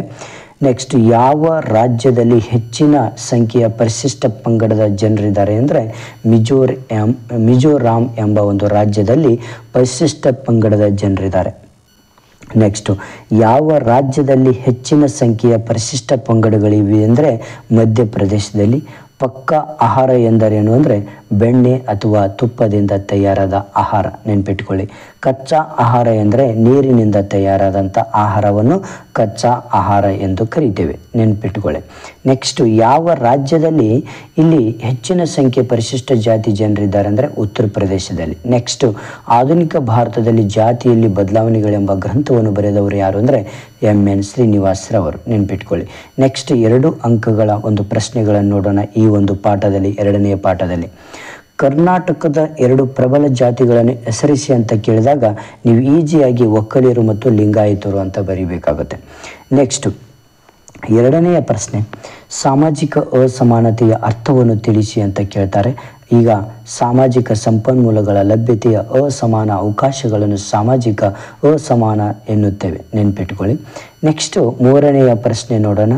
ಇಲ್ಲಿ ಜಾತಿಯ ಒಂದು ವ್ಯಾಖ್ಯವನ್ನು ತಿಳಿಸಿ. ಹರ್ಬರ್ಟ್ ರೀಸ್ಲೆ ಸಾಮಾನ್ಯ ಹೆಸರು ಪುರಾಣ ಪುರುಷನೊಬ್ಬನ ಮೂಲವನ್ನು ವಂಶಾವಳಿಯ ಆಧಾರ ಒಂದೇ ವೃತ್ತಿಯನ್ನು ಕೈಗೊಳ್ಳುವ ಏಕರೂಪಿ ಇಲ್ಲಿ ಸಮುದಾಯವಾಗಿದೆ. ನೆಕ್ಸ್ಟ್ 4ನೆಯ ಪ್ರಶ್ನೆ ನೋಡೋಣ, 2 ಮಾರ್ಕ್ಸಿಗೆ. ಇಲ್ಲಿ ಜಾತಿ ವ್ಯವಸ್ಥೆಯಲ್ಲಾದ 2 ಬದಲಾವಣೆಗಳನ್ನು ತಿಳಿಸಿ ಅಂತ ಕೇಳ್ತಾರೆ. ನೀವು ಆಗ ಏನು ಬರೀಬೇಕು ಅಂದರೆ ಇಲ್ಲಿ ಆಹಾರ ನಿರ್ಬಂಧನೆಗಳಲ್ಲಿ ಬದಲಾವಣೆಗಳು, ವಿವಾಹ ನಿರ್ಬಂಧನೆಗಳಲ್ಲಿನ ಬದಲಾವಣೆಗಳು ಬರೆದ್ರೆ ನಿಮಗೆ 2 ಮಾರ್ಕ್ಸ್ ಕೊಡುತ್ತಾರೆ. ನೆಕ್ಸ್ಟ್ ವೇದಗಳಲ್ಲಿ ಉಲ್ಲೇಖಿಸಿರುವಂತಹ ಯಾವುದಾದ್ರೂ 2 ಬುಡಕಟ್ಟು ಪಂಗಡಗಳನ್ನು ತಿಳಿಸಿ ಅಂತ ಕೇಳ್ತಾರೆ. ಆಗ ನೀವು ಉತ್ತರ ಏನು ಬರಿಬೇಕಂದ್ರೆ ಭರತ, ಕಿನ್ನರ, ನಿಷಾದ ಅಂತ ಬರಿಬೇಕಾಗುತ್ತೆ. ನೆಕ್ಸ್ಟ್ 6ನೇ ಪ್ರಶ್ನೆ, ಯಾವುದಾದ್ರೂ 2 ಸಮಾಜ ಸುಧಾರಣಾ ಆಂದೋಲನವನ್ನು ತಿಳಿಸಿರಿ ಅಂತ ಕೇಳ್ತಾರೆ. ಇಲ್ಲಿ ಬ್ರಹ್ಮ ಸಮಾಜ, ನೆಕ್ಸ್ಟ್ ಆರ್ಯ ಸಮಾಜ ಅಂತ ಬರಿಬೇಕು, ಓಕೆನಾ. ನೆಕ್ಸ್ಟ್ ಇಲ್ಲಿ 7ನೇ ಪ್ರಶ್ನೆ, ಸಾಮಾಜಿಕ ಪ್ರತ್ಯೇಕತೆ ಅಥವಾ ಹೊರಗುಳುವಿಕೆ ಎಂದರೇನು ಅಂತ ಕೇಳ್ತಾರೆ. ಆಗ ಉತ್ತರ ಏನು ಅಂದರೆ ಸಮಾಜದಲ್ಲಿ ಸಂಪೂರ್ಣವಾಗಿ ತೊಡಗಿಸಿಕೊಳ್ಳುವುದನ್ನು ನಿರ್ಬಂಧಿಸುವ ವಿಧಾನಗಳಿಗೆ ಸಾಮಾಜಿಕ ಹೊರಗುಳುವಿಕೆ ಎಂದು ಕರೆಯುತ್ತೇವೆ. ಓಕೆ, ಈ ರೀತಿ ಬರಿಬೇಕು. ನೆಕ್ಸ್ಟ್ ಮುಂದಿನ ಪ್ರಶ್ನೆ 8ನೇ ಪ್ರಶ್ನೆ, ಜಾತಿ ವ್ಯವಸ್ಥೆಯ ಬದಲಾವಣೆಗೆ ಕಾರಣವಾದ 2 ಅಂಶಗಳನ್ನು ತಿಳಿಸಿ ಅಂತ ಕೇಳ್ತಾರೆ. ಉತ್ತರ 1ನೇದು ಸಾರ್ವತ್ರಿಕ ಕಾನೂನುಗಳನ್ನು ಜಾರಿಗೊಳಿಸಿರುವುದು, 2ನೇದು ಆಂಗ್ಲ ಶಿಕ್ಷಣದ ಪ್ರಭಾವ. ಓಕೆ. 9ನೇ ಪ್ರಶ್ನೆ, ಪ್ರಬಲ ಜಾತಿಯ 2 ನಿರ್ಧಾರಕ ಅಂಶಗಳನ್ನು ತಿಳಿಸಿ. ಉತ್ತರ ಸಂಖ್ಯೆಯಲ್ಲಿ ಹೆಚ್ಚಳ, ಉನ್ನತ ಸ್ಥಾನಮಾನ. ನೆಕ್ಸ್ಟ್ 10ನೆಯ ಪ್ರಶ್ನೆ, ಪರಿಶಿಷ್ಟ ಜಾತಿಯವರು 2 ಸಮಸ್ಯೆಗಳನ್ನು ತಿಳಿಸಿ. ಒಂದು ಸಾಮಾಜಿಕ ದೌರ್ಬಲ್ಯತೆ ಮತ್ತು ಸಾರ್ವಜನಿಕ ಸೌಲಭ್ಯಗಳ ಅರ್ಹತೆಗಳು. 2ನೇ ಪಾಯಿಂಟ್, ಧಾರ್ಮಿಕ ನಿರ್ಬಂಧನೆಗಳು ಮತ್ತು ಧಾರ್ಮಿಕ ಸ್ಥಳಗಳಲ್ಲಿ ಪ್ರವೇಶ ಅವಕಾಶ ನಿರಾಕರಣೆ. ಇವು 2 ತುಂಬ ಇಂಪಾರ್ಟೆಂಟ್ ಪರಿಶಿಷ್ಟ ಜಾತಿಯವರು 2 ಸಮಸ್ಯೆಗಳು ಇವು. ಓಕೆ, ನೆಕ್ಸ್ಟ್ 11ನೇ ಪ್ರಶ್ನೆ ಹೋಗೋಣ. 11ನೇ ಪ್ರಶ್ನೆ ಯಾವುದು ಅಂದರೆ ಇಲ್ಲಿ ಬುಡಕಟ್ಟು ಜನಾಂಗದ 3 ವಲಯಗಳನ್ನು ತಿಳಿಸಿ ಅಂತ ಕೇಳ್ತಾರೆ. ಉತ್ತರ ಹಾಗೂ ಈಶಾನ್ಯ ವಲಯ, ಕೇಂದ್ರ ವಲಯ, ದಕ್ಷಿಣ ವಲಯ. ನೆಕ್ಸ್ಟ್ 12ನೇ ಪ್ರಶ್ನೆ, ಭಾರತೀಯ ಬುಡಕಟ್ಟು ಪಂಗಡಗಳ ಯಾವುದಾದ್ರೂ 2 ಸಮಸ್ಯೆಗಳನ್ನು ತಿಳಿಸಿ ಅಂತ ಕೇಳ್ತಾರೆ. ಉತ್ತರ ಏನು ಅಂದರೆ ಭೌಗೋಳಿಕ ಪ್ರತ್ಯೇಕತೆ, 2ನೇದು ಸಾಂಸ್ಕೃತಿಕ ಸಮಸ್ಯೆಗಳು. ಓಕೆ, ನೆಕ್ಸ್ಟ್ ನೋಡೋಣ. 13ನೆಯ ಒಂದು ಪ್ರಶ್ನೆ, ಬುಡಕಟ್ಟು ಕಲ್ಯಾಣದ 3 ದೃಷ್ಟಿಕೋನವನ್ನು ತಿಳಿಸಿ. ಒಂದು ಉತ್ತರ ಪ್ರತ್ಯೇಕತೆಯ ನೀತಿ, 2ನೇದು ಸ್ವಾಂಗೀಕರಣದ ನೀತಿ, 3ನೇದು ಐಕ್ಯತೆಯ ನೀತಿ. ನೆಕ್ಸ್ಟ್ 14ನೇ ಪ್ರಶ್ನೆ, ಹಿಂದುಳಿರುವಿಕೆಯನ್ನು ನಿರ್ಧರಿಸುವ 2 ಮಾನದಂಡಗಳನ್ನು ತಿಳಿಸಿ ಅಂತ ಕೇಳ್ತಾರೆ.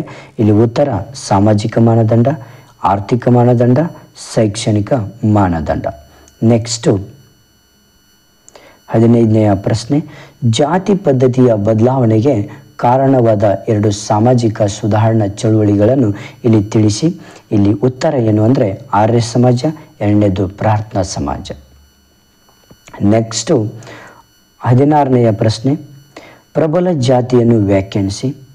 ಸಂಖ್ಯಾತ್ಮಕ ಪ್ರಾಬಲ್ಯ ಹೊಂದಿದೆ, ಆರ್ಥಿಕ ಮತ್ತು ರಾಜಕೀಯ ಅಂಧಕಾರ ಹೊಂದಿದೆ, ಸ್ಥಳೀಯ ಜಾತಿ ಏಣಿಯಲ್ಲಿ ಉನ್ನತ ಮಟ್ಟದ ಧಾರ್ಮಿಕ ಅಂತಸ್ತು ಹೊಂದಿದೆ, ಜಾತಿಯನ್ನು ಪ್ರಬಲ ಜಾತಿ ಎನ್ನುತ್ತೇವೆ ಅಂತ ಇಲ್ಲಿ ಈ ರೀತಿಯಲ್ಲಿ ನೀವು ಉತ್ತರವನ್ನು ಬರಿಬೇಕಾಗುತ್ತೆ.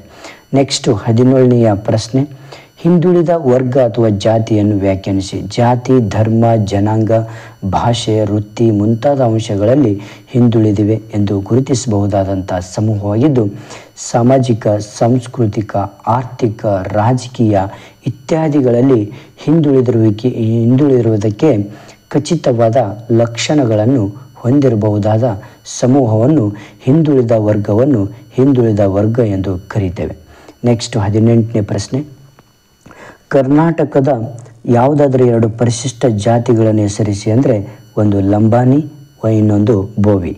ನೆಕ್ಸ್ಟ್ 19ನೆಯ ಒಂದು ಪ್ರಶ್ನೆ, ಕರ್ನಾಟಕದ ಯಾವುದಾದ್ರೂ 2 ಪರಿಶಿಷ್ಟ ಪಂಗಡಗಳನ್ನು ತಿಳಿಸಿ ಅಂತ ಕೇಳ್ತಾರೆ. ನೀವು ಉತ್ತರ ಏನು ಬರಿಬೇಕು ಅಂದರೆ ಇಲ್ಲಿ ಮುಖ್ಯವಾಗಿ ಸೋಲಿಗ, ಕಾಡು ಕುರುಬ, ಜೇನು ಕುರುಬ, ಕೆನರ ಅಂತ ನೀವು ಬರಿಬೇಕಾಗುತ್ತೆ.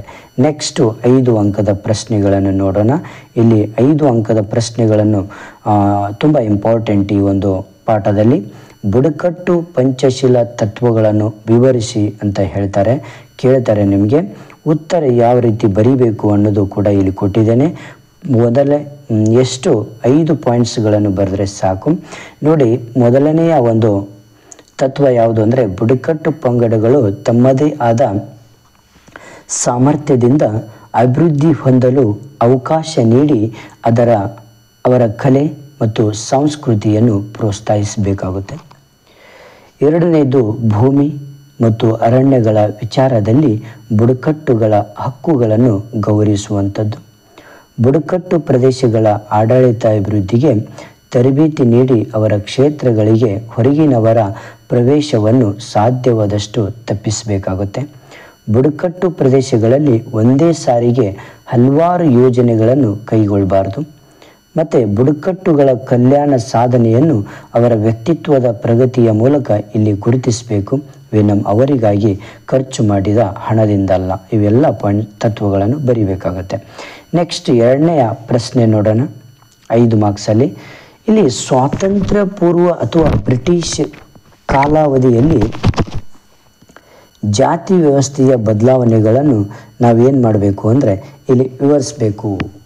ಈ ಒಂದು ಪ್ರಶ್ನೆ ಕೇಳಿದಾಗ ನೀವು ಪಾಯಿಂಟ್ಸ್ಗಳನ್ನು ಕೊಟ್ಬಿಟ್ಟಿದ್ದೇನೆ. ಇವಾಗ ಸಾರ್ವತ್ರಿಕ ಕಾನೂನುಗಳ ಪರಿಚಯ, ಇದು ಒಂದು ಫಸ್ಟ್ ಪಾಯಿಂಟ್ ಇದೆ. ಇದನ್ನು ಎಕ್ಸ್ಪ್ಲೇನ್ ಮಾಡಬೇಕು ನೀವು. ಆಂಗ್ಲ ಶಿಕ್ಷಣದ ಪ್ರಭಾವದಿಂದ ಇಲ್ಲಿ ಸ್ವಾತಂತ್ರ್ಯ ಪೂರ್ವ ಬ್ರಿಟಿಷ್ ಕಾಲಾವಧಿಯಲ್ಲಿ ಜಾತಿ ವ್ಯವಸ್ಥೆಯ ಬದಲಾವಣೆಗಳನ್ನು ಮಾಡಿತು. ಸಮಾಜ ಸುಧಾರಣಾ ಚಳುವಳಿಗಳ ಪ್ರಭಾವ ಕೂಡ ಇದಕ್ಕೆ ಒಂದು best point.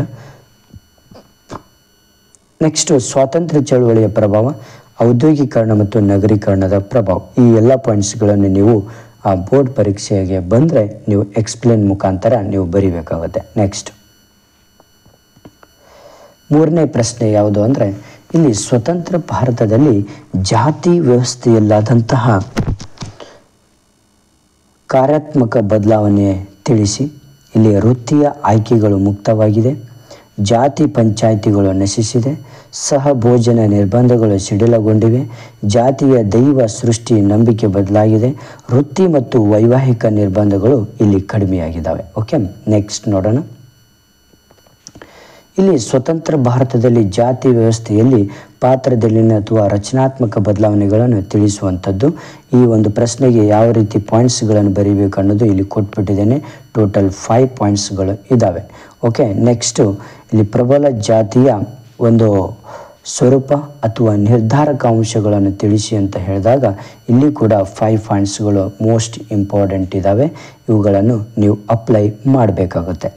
Next 6th one, ಪರಿಶಿಷ್ಟ ಜಾತಿಗಳ ಸಮಸ್ಯೆ ಅಥವಾ ದೌರ್ಬಲ್ಯಗಳನ್ನು ವಿವರಿಸಬೇಕು ಅಂತ ಕೇಳ್ತಾರೆ. ಇಲ್ಲಿ ಆಲ್ರೆಡಿ ನಿಮಗೆ ಕೊಟ್ಟಿದ್ದೇನೆ. ನೆಕ್ಸ್ಟ್ ಬರೋದೇ ಇಲ್ಲಿ ಭಾರತೀಯ ಬುಡಕಟ್ಟು ಪಂಗಡಗಳ ಭೌಗೋಳಿಕ ಹಂಚಿಕೆ, ಪರಿಶಿಷ್ಟ ಪಂಗಡಗಳ ಸಮಸ್ಯೆಗಳು ಕೂಡ ತುಂಬ ಇಂಪಾರ್ಟೆಂಟ್. ಓಕೆ, ಈ ಒಂದು ಕ್ವಶನ್ಸು 5 ಮಾರ್ಕ್ಸಲ್ಲಿ ತುಂಬ ಇಂಪಾರ್ಟೆಂಟ್. ಇಲ್ಲಿ ಟೋಟಲ್ ಆಗಿ 7 ಪಾಯಿಂಟ್ಸ್ಗಳು ಕೂಡ ಇದ್ದಾವೆ. ಫಸ್ಟ್ ಪಾಯಿಂಟ್ ಭೌಗೋಳಿಕ ಪ್ರತ್ಯೇಕತೆ, 2ನೇಯ ಒಂದು ಸಮಸ್ಯೆ ಸಾಂಸ್ಕೃತಿಕ ಸಮಸ್ಯೆ, 3ನೇ ಸಮಸ್ಯೆ ಸಾಮಾಜಿಕ ಸಮಸ್ಯೆ, ಆರ್ಥಿಕ ಸಮಸ್ಯೆ, ಅರಣ್ಯ ಕಾರ್ಯಾಚರಣೆಯಲ್ಲಿ ಬುಡಕಟ್ಟು ಜನರ ಶೋಷಣೆ, ಆರೋಗ್ಯ ಸಮಸ್ಯೆ, ಶೈಕ್ಷಣಿಕ ಸಮಸ್ಯೆ. ಈ ಎಲ್ಲ ಸಮಸ್ಯೆಗಳು ಇಲ್ಲಿ ದಕ್ಷಿಣ ವಲಯದಲ್ಲಿ ಪರಿಶಿಷ್ಟ ಪಂಗಡಗಳ ಒಂದು ಸಮಸ್ಯೆಗಳಾಗಿದ್ದಾವೆ. ಓಕೆ, ನೆಕ್ಸ್ಟ್ ಬರೋದೇ 10 ಅಂಕದ ಪ್ರಶ್ನೆಗಳನ್ನು ನೋಡೋಣ. ಇಲ್ಲಿ ಕೂಡ 10 ಅಂಕದ ಪ್ರಶ್ನೆಗಳು ಯಾವುದು ಇಂಪಾರ್ಟೆಂಟ್ 2ನೇಯ ಒಂದು ಅಧ್ಯಾಯದಲ್ಲಿ ಅಂದರೆ ಒಂದು ಸಾಂಪ್ರದಾಯಿಕ ಜಾತಿ ವ್ಯವಸ್ಥೆ ಸಾಂಪ್ರದಾಯಿಕ ಜಾತಿ ವ್ಯವಸ್ಥೆಯಲ್ಲಿನ ಲಕ್ಷಣಗಳನ್ನು ವಿವರಿಸಿ ಅಂತ ಕೇಳ್ತಾರೆ. ಆಗ ನೀವು ಈ 6 ಪಾಯಿಂಟ್ಸ್ಗಳನ್ನು ನೀವು ಎಕ್ಸ್ಪ್ಲೇನ್ ಮಾಡಬೇಕಾಗತ್ತೆ. ಜೊತೆಗೆ ಅದಕ್ಕಿಂತ ಮುಂಚೆ ಸರಿಯಾದ ರೀತಿಯಲ್ಲಿ ನೀವು ಪೀಠಿಕೆ ಈ ಪಾಯಿಂಟ್ಸ್ಗಳನ್ನು ಬರೆದು ಎಕ್ಸ್ಪ್ಲೇನ್ ಮಾಡಿ ಉಪಸಂಹಾರ ಬರೀಬೇಕಾಗುತ್ತೆ. ನೆಕ್ಸ್ಟ್ ಜಾತಿ ವ್ಯವಸ್ಥೆಯಲ್ಲಾದ ಬದಲಾವಣೆಗಳನ್ನು ವಿವರಿಸಿ ಅಂತ ಕೇಳ್ತಾರೆ. ಓಕೆ. ನೆಕ್ಸ್ಟ್ ಬುಡಕಟ್ಟು ಕುರಿತಂತೆ ಬದಲಾಗುತ್ತಿರುವ ಪರಿಕಲ್ಪನೆಗಳನ್ನು ವಿವರಿಸಲಿಕ್ಕೆ ಹೇಳ್ತಾರೆ. ಇಲ್ಲಿ ಆಲ್ರೆಡಿ ನಿಮಗೆ ಪಾಯಿಂಟ್ಸ್ಗಳನ್ನು ಕೊಟ್ಟಿದ್ದೇನೆ. ನೆಕ್ಸ್ಟು ಕರ್ನಾಟಕದ ರಾಜ್ಯದ ಹಿಂದುಳಿದ ವರ್ಗಗಳ ಆಯೋಗಗಳನ್ನು ವಿವರಿಸಲಿಕ್ಕೆ ಹೇಳ್ತಾರೆ. ಇದು ಕೂಡ ತುಂಬ ಇಂಪಾರ್ಟೆಂಟ್. ನೆಕ್ಸ್ಟ್ ಬರುವುದೇ ಅಧ್ಯಾಯ 3 ಒಳಗೊಳ್ಳುವಿಕೆಯ ತಂತ್ರಗಳು. 3ನೆಯ ಅಧ್ಯಾಯದಲ್ಲಿ ಇಲ್ಲಿ ಬರುವಂಥ 1 ಮಾರ್ಕ್ಸ್ ಕ್ವಶನ್ಸ್ಗಳನ್ನು ನೋಡ್ತಾ ಹೋಗೋಣ. ಇಲ್ಲಿ ಅಸ್ಪೃಶ್ಯತೆಯನ್ನು ನಿಷೇಧಿಸಿರುವ ಸಂವಿಧಾನದ ವಿಧಿ ಅಥವಾ ಕಲಮು ಯಾವುದು ಅಂತ ಕೇಳಿದಾಗ ಉತ್ತರ ಯಾವುದು ಅಂದರೆ ಕಲಮು 17ರ ಅನ್ವಯ ಅಸ್ಪೃಶ್ಯತೆಯನ್ನು ನಿಷೇಧಿಸಿದೆ. 2ನೆಯ ಪ್ರಶ್ನೆ, ಸೂಕ್ಷ್ಮ ಹಣಕಾಸು ಪರಿಕಲ್ಪನೆಯನ್ನು ಯಾರು ಪರಿಚಯಿಸಿದರು ಅಂದರೆ ಉತ್ತರ ಬಾಂಗ್ಲಾದೇಶದ ಮೊಹಮ್ಮದ್ ಯೂನಿಸ್ ರವರ ಪರಿಚಯಿಸಿದ್ದಾರೆ. ಲಿಜ್ಜತ್ ಕೇಂದ್ರ ಕಚೇರಿಯು ಎಲ್ಲಿದೆ ಅಂದರೆ ಉತ್ತರ ಮುಂಬೈಯಲ್ಲಿದೆ. 4ನೇ ಪ್ರಶ್ನೆ, ಕರ್ನಾಟಕದಲ್ಲಿ ಸೋಲಿಗರ ಅಭಿವೃದ್ಧಿಗೆ ಶ್ರಮಿಸುತ್ತಿರುವ ಸಂಘಟನೆ ಯಾವುದು ಅಂದರೆ ಉತ್ತರ ವಿವೇಕಾನಂದ ಗಿರಿಜನ ಕೇಂದ್ರ. 5ನೆಯ ಪ್ರಶ್ನೆ, ನಿಶ್ಚಯಾತ್ಮಕ ಕ್ರಿಯೆ ಎಂಬ ಪರಿಕಲ್ಪನೆಯನ್ನು ಮೊದಲು ಬಳಸಿದವರು ಯಾರು ಅಂದರೆ ಉತ್ತರ John F Kennedy. Okay. Next ಬರೋದು 6ನೆಯ ಪ್ರಶ್ನೆ, ಗಾಂಧೀಜಿಯವರು ಅಸ್ಪೃಶ್ಯತೆಯನ್ನು ಹೋಗಲಾಡಿಸಲು ಪ್ರಾರಂಭಿಸಿದ ಪತ್ರಿಕೆ ಯಾವುದು ಅಂದರೆ ಉತ್ತರ ಹರಿಜನ ಪತ್ರಿಕೆ. ನೆಕ್ಸ್ಟ್ 7ನೇ ಪ್ರಶ್ನೆ, ಮೂಕ ನಾಯಕ ಪತ್ರಿಕೆಯನ್ನು ಪ್ರಾರಂಭಿಸಿದವರು ಯಾರು ಅಂದರೆ ಉತ್ತರ ಡಾಕ್ಟರ್ BR ಅಂಬೇಡ್ಕರ್ ರವರು. ನೆಕ್ಸ್ಟ್ 8ನೆಯ ಪ್ರಶ್ನೆ, ಅಭಿನವ ಮನು ಎಂದು ಯಾರನ್ನು ಕರೆದಿದ್ದಾರೆ ಅಂದರೆ ಉತ್ತರ ಡಾಕ್ಟರ್ BR ಅಂಬೇಡ್ಕರ್ ರವರು. 9ನೇ ಪ್ರಶ್ನೆ, SHGಯನ್ನು ವಿಸ್ತರಿಸಿ ಬರೆಯಿರಿ. ಉತ್ತರ ಸ್ವಸಹಾಯ ಗುಂಪು ಅಂತ ಅರ್ಥ. ನೆಕ್ಸ್ಟ್, ಯಾವ ವರ್ಷವನ್ನು ಅಂತಾರಾಷ್ಟ್ರೀಯ ಮಹಿಳಾ ವರ್ಷ ಎಂದು ಘೋಷಿಸಲಾಗಿದೆ ಅಂದರೆ ಉತ್ತರ 1975ನೇ ವರ್ಷವನ್ನು. 11ನೇ ಪ್ರಶ್ನೆ, ಬಹಿಷ್ಕೃತ ಹಿತಕಾರಣಿ ಸಭಾ ಎಂಬ ಸಂಘಟನೆಯನ್ನು ಸ್ಥಾಪಿಸಿದವರು ಯಾರು ಅಂದರೆ ಉತ್ತರ ಡಾಕ್ಟರ್ BR ಅಂಬೇಡ್ಕರ್ ಅವರು ದಲಿತರಿಗೆ ಆತ್ಮಗೌರವವನ್ನು ಹೆಚ್ಚಿಸಿಕೊಳ್ಳಲು ಪ್ರಾರಂಭಿಸಿದರು. SEWA ಅನ್ನು ವಿಸ್ತರಿಸಿ ಎಂದಾಗ ಮಹಿಳೆಯರ ಸ್ವ ಉದ್ಯೋಗ ಸಂಘ ಅಂತ ನಾವು ಕರಿಬಹುದು. ನೆಕ್ಸ್ಟ್ 13ನೆಯ ಪ್ರಶ್ನೆ, ಇಲ್ಲಿ ಬರೋದು ಸ್ವ ಉದ್ಯೋಗ ಸಂಘವನ್ನು ಸ್ಥಾಪಿಸಿದವರು ಯಾರು ಅಂದರೆ ಉತ್ತರ ELR ಭಟ್. ನೆಕ್ಸ್ಟು ಆದಿವಾಸಿಗಳನ್ನು ಆದಿಪ್ರಜಾ ಎಂಬ ಕರೆದವರು ಯಾರು ಅಂದರೆ ಟಕ್ಕರ್ ಬಾಪಾ ರವರು. ನೆಕ್ಸ್ಟ್, ಸುಲಭ ಶೌಚಾಲಯ ಪರಿಕಲ್ಪನೆಯನ್ನು ಸ್ಥಾಪಿಸಿದವರು ಯಾರು ಅಂದರೆ ಉತ್ತರ ಡಾಕ್ಟರ್ ಬಿಂದೇಶ್ವರ್ ಪಾಠಕ್ ರವರು. ನೆಕ್ಸ್ಟ್ 16ನೇ ಪ್ರಶ್ನೆ, ಲ್ಯಾಂಪ್ಸನ್ನು ವಿಸ್ತರಿಸಿ ಅಂತ ಕೇಳ್ತಾರೆ. ಉತ್ತರ large area multipurpose cooperative society ಅಂತ ನೀವು ಬರಿಬೇಕಾಗುತ್ತೆ. ನೆಕ್ಸ್ಟ್ 17ನೇ ಪ್ರಶ್ನೆ, SKDRDP ಅನ್ನು ವಿಸ್ತರಿಸಿ ಅಂತ ಕೇಳ್ತಾರೆ. ಅದಕ್ಕೆ ಉತ್ತರ ಶ್ರೀ ಕ್ಷೇತ್ರ ಧರ್ಮಸ್ಥಳ ಗ್ರಾಮೀಣ ಅಭಿವೃದ್ಧಿ ಯೋಜನೆ. ಈ ಉತ್ತರವನ್ನು ಬರಿಬೇಕಾಗುತ್ತೆ. ನೆಕ್ಸ್ಟ್ ಮುಂದಿನ ಒಂದು ಪ್ರಶ್ನೆ 18ನೇ ಪ್ರಶ್ನೆ, ನಬಾರ್ಡ್ ಅನ್ನು ವಿಸ್ತರಿಸಿ ಅಂತ ಕೇಳಿದಾಗ ಉತ್ತರ national bank for agricultural and rural development, ರಾಷ್ಟ್ರೀಯ ಕೃಷಿ ಅಭಿವೃದ್ಧಿ ಮತ್ತು ಗ್ರಾಮೀಣ ಅಭಿವೃದ್ಧಿ ಬ್ಯಾಂಕ್ ಅಂತ ಬರಿಬೇಕಾಗುತ್ತೆ. ನೆಕ್ಸ್ಟ್ 19ನೇ ಪ್ರಶ್ನೆ, ನಿಶ್ಚಯಾತ್ಮಕ ಕ್ರಿಯೆ ಎಂದರೇನು ಅಂದರೆ ಉತ್ತರ ಜಾತಿ ಧರ್ಮ ಮತ್ತು ಲಿಂಗಗಳನ್ನು ಆಧರಿಸಿ ಉದ್ಯೋಗ ಶಿಕ್ಷಣ ಮತ್ತು ವ್ಯಾವಹಾರಿಕ ಕ್ಷೇತ್ರಗಳನ್ನು ಪ್ರಾತಿನಿಧ್ಯ ಹೊಂದಿರುವ ಸಮೂಹಿಗಳಿಗೆ ಲಾಭದಾಯಕವಾದಂತಹ ನೀತಿಗಳನ್ನು ರೂಪಿಸುವುದನ್ನು ಇಲ್ಲಿ ಏನಂತ ಹೇಳ್ತೀವಿ ಅಂದರೆ ನಿಶ್ಚಯಾತ್ಮಕ ಕ್ರಿಯೆ ಎಂದು ಕರೀತೇವೆ. ನೆಕ್ಸ್ಟ್ 20ನೇದು, ಸೂಕ್ಷ್ಮ ಹಣಕಾಸು ಎಂದರೇನು ಅಂದರೆ ಉತ್ತರ ಬಡ ಮತ್ತು ಕಡಿಮೆ ಆದಾಯವುಳ್ಳ ಕುಟುಂಬಗಳಿಗೆ ಉಳಿತಾಯ ಖಾತೆಗಳು, ಜೀವ ವಿಮಾ ನಿಧಿ ಮತ್ತು ಸಾಲ ಮುಂತಾದ ಆರ್ಥಿಕ ಸೇವೆಗಳನ್ನು ಒದಗಿಸುವುದು. ಇದರ ಮೂಲಕ ಆದಾಯವನ್ನು ಹೆಚ್ಚಿಸಿ ಅವರ ಜೀವನ ಮಟ್ಟವನ್ನು ಸುಧಾರಿಸಲು ನೆರವಾಗುವುದನ್ನು ಸೂಕ್ಷ್ಮ ಹಣಕಾಸು ಎಂದು ಕರೀತೇವೆ, ನೆನಪಿಟ್ಟುಕೊಳ್ಬೇಕು. ನೆಕ್ಸ್ಟು ಸ್ತ್ರೀ ಶಕ್ತಿ ಎಂದರೇನು ಅಂದರೆ ಉತ್ತರ, ಸ್ತ್ರೀ ಶಕ್ತಿ ಕಾರ್ಯಕ್ರಮವನ್ನು 2001ನೇ ಸಾಲಿನಲ್ಲಿ ಗ್ರಾಮೀಣ ಮಹಿಳೆಯನ್ನು ಸಬಲೀಕರಣಗೊಳಿಸುವ ಉದ್ದೇಶದಿಂದ ಹಾಗೂ ಅವರನ್ನು ಸ್ವಾವಲಂಬಿಗಳನ್ನಾಗಿಸುವ ಉದ್ದೇಶದಿಂದ ಕರ್ನಾಟಕದಲ್ಲಿ ಜಾರಿಗೊಳಿಸಲು ಗ್ರಾಮೀಣ ಮಟ್ಟದಲ್ಲಿ ರಚಿಸಲಾದಂತಹ ಒಂದು ಸ್ತ್ರೀ ಶಕ್ತಿ ಸಮೂಹಗಳನ್ನು ಇಲ್ಲಿ ಸ್ತ್ರೀ ಶಕ್ತಿ ಎಂದು ಕರೆಯಲಾಗಿದೆ. ನೆನ್ಪಿಟ್ಕೊಳ್ಬೇಕು. ನೆಕ್ಸ್ಟ್ ಬರೋದೇ 5 ಅಂಕದ ಪ್ರಶ್ನೆಗಳನ್ನು ನೋಡೋಣ. ಪರಿಶಿಷ್ಟ ಜಾತಿಗಳ ಕಲ್ಯಾಣಕ್ಕಾಗಿ ಜಾರಿಗೆ ತರಲಾದ ಅಭಿವೃದ್ಧಿ ಕಾರ್ಯಕ್ರಮಗಳನ್ನು ವಿವರಿಸಿ ಅಂತ ಕೇಳ್ತಾರೆ. ಇಲ್ಲಿ ಯಾವ ಪಾಯಿಂಟ್ಸ್ಗಳನ್ನು ಬರೀಬೇಕಂದ್ರೆ ನೀವು ತುಂಬ ಇಂಪಾರ್ಟೆಂಟ್ ಇದು. ಆರ್ಥಿಕ ಕಲ್ಯಾಣಕ್ಕಾಗಿ ಆಯೋಗಗಳ ರಚನೆ ಮಾಡುವುದು, ಆರ್ಥಿಕ ಅವಕಾಶಗಳ ವಿಸ್ತರಣೆ, ಶೈಕ್ಷಣಿಕ ಅವಕಾಶಗಳ ವಿಸ್ತರಣೆ, ಉದ್ಯೋಗಗಳಲ್ಲಿನ ಮೀಸಲಾತಿ ನೀಡುವುದು, ಪಂಚವಾರ್ಷಿಕ ಯೋಜನೆಗಳ ಮೂಲಕ ಪರಿಶಿಷ್ಟ ಕಲ್ಯಾಣಗೊಳಿಸುವಂಥದ್ದು. ನೆಕ್ಸ್ಟು 28 ಮಹಿಳಾ ಸಬಲೀಕರಣದ ಕಾರ್ಯತಂತ್ರಗಳನ್ನು ವಿವರಿಸಿ. ಉತ್ತರ, ಕಾನೂನಾತ್ಮಕ ತಂತ್ರಗಳು ಸ್ತ್ರೀ ಶೋಷಣೆಯನ್ನು ಕಾನೂನಿನ ದೃಷ್ಟಿಯಿಂದ ನೋಡದೆ ಸಮಾಜಶಾಸ್ತ್ರೀಯ ಹಿನ್ನೆಲೆಯನ್ನು ನೋಡುವುದು, ಹಿಂದೂ ವಿವಾಹ ಕಾಯ್ದೆ 1955, ಮಹಿಳೆಯರಿಗೆ ಕಾನೂನಿನ ಅಗತ್ಯ ನೆರವು, ವರದಕ್ಷಿಣಾ ನಿಷೇಧ ಕಾಯ್ದೆ 1961, ಮಹಿಳಾ ಸಂಘಟನೆಗಳಿಗೆ ಕಾನೂನಿನ ನೆರವು. ಓಕೆ, ನೆಕ್ಸ್ಟ್ 3ನೇ ಪ್ರಶ್ನೆ, ಸಾಮಾಜಿಕ ತಂತ್ರಗಳು, ಆರ್ಥಿಕ ತಂತ್ರಗಳು ಈ ರೀತಿಯಲ್ಲಿ ಬರ್ತವೆ. ನೆಕ್ಸ್ಟು 29ನೇ ಪ್ರಶ್ನೆ, ಸೂಕ್ಷ್ಮ ಹಣಕಾಸಿನ ಲಕ್ಷಣಗಳನ್ನು ವಿವರಿಸಿರಿ ಅಂತ ಕೇಳ್ತಾರೆ. ಇಲ್ಲಿ 5 ಪಾಯಿಂಟ್ಸ್ಗಳು ಬರೀಬೇಕಾಗತ್ತೆ. ನೆಕ್ಸ್ಟು 10 ಅಂಕದ ಪ್ರಶ್ನೆಗಳು ನೆಕ್ಸ್ಟ್ ಇರೋದೆ.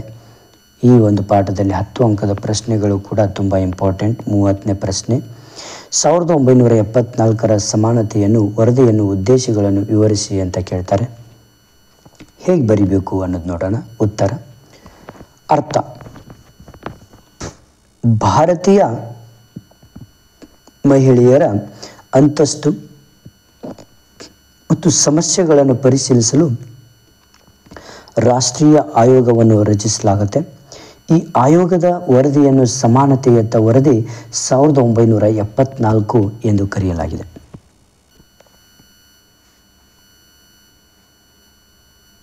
ಉದ್ದೇಶಗಳೇನು ಅನ್ನೋದು ನೋಡೋಣ. ಫಸ್ಟ್ ಉದ್ದೇಶ, ಮಹಿಳೆಯರ ಸಾಮಾಜಿಕ ಅಂತಸ್ತು, ಶಿಕ್ಷಣ, ಉದ್ಯೋಗಗಳು ಪ್ರಭಾವವನ್ನು ಸಂವಿಧಾನಾತ್ಮಕ ಮತ್ತು ಕಾನೂನಾತ್ಮಕ ಮತ್ತು ಆಡಳಿತಾತ್ಮಕ ಅವಕಾಶಗಳ ಪರಿಶೀಲನೆ ಆಗಿರುತ್ತೆ.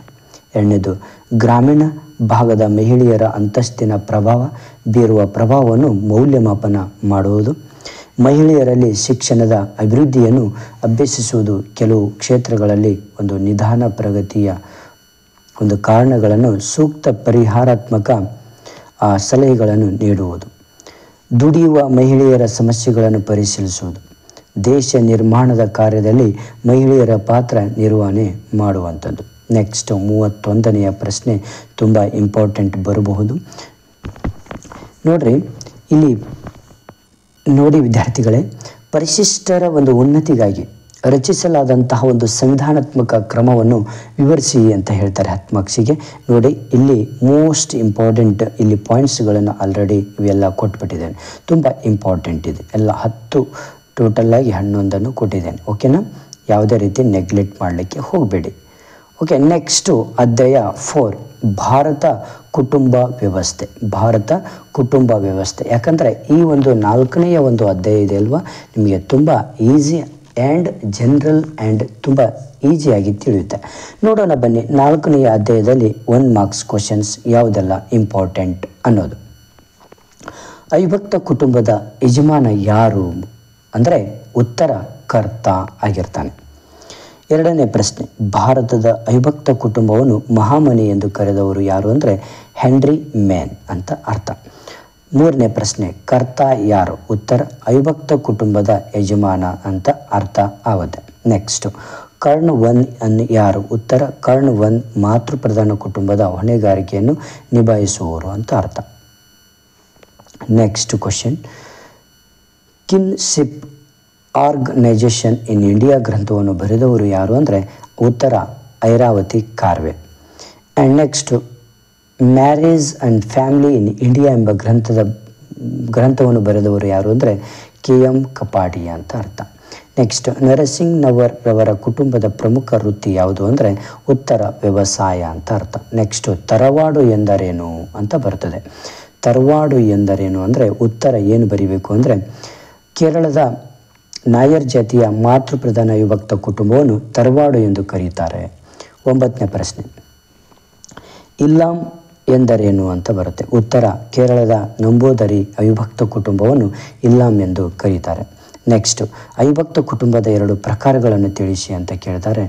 ಉತ್ತರ ಪಿತೃಪ್ರಧಾನ ಅವಿಭಕ್ತ ಕುಟುಂಬ, ಮಾತೃಪ್ರಧಾನ ಅವಿಭಕ್ತ ಕುಟುಂಬ. ಓಕೆ, ನೆಕ್ಸ್ಟ್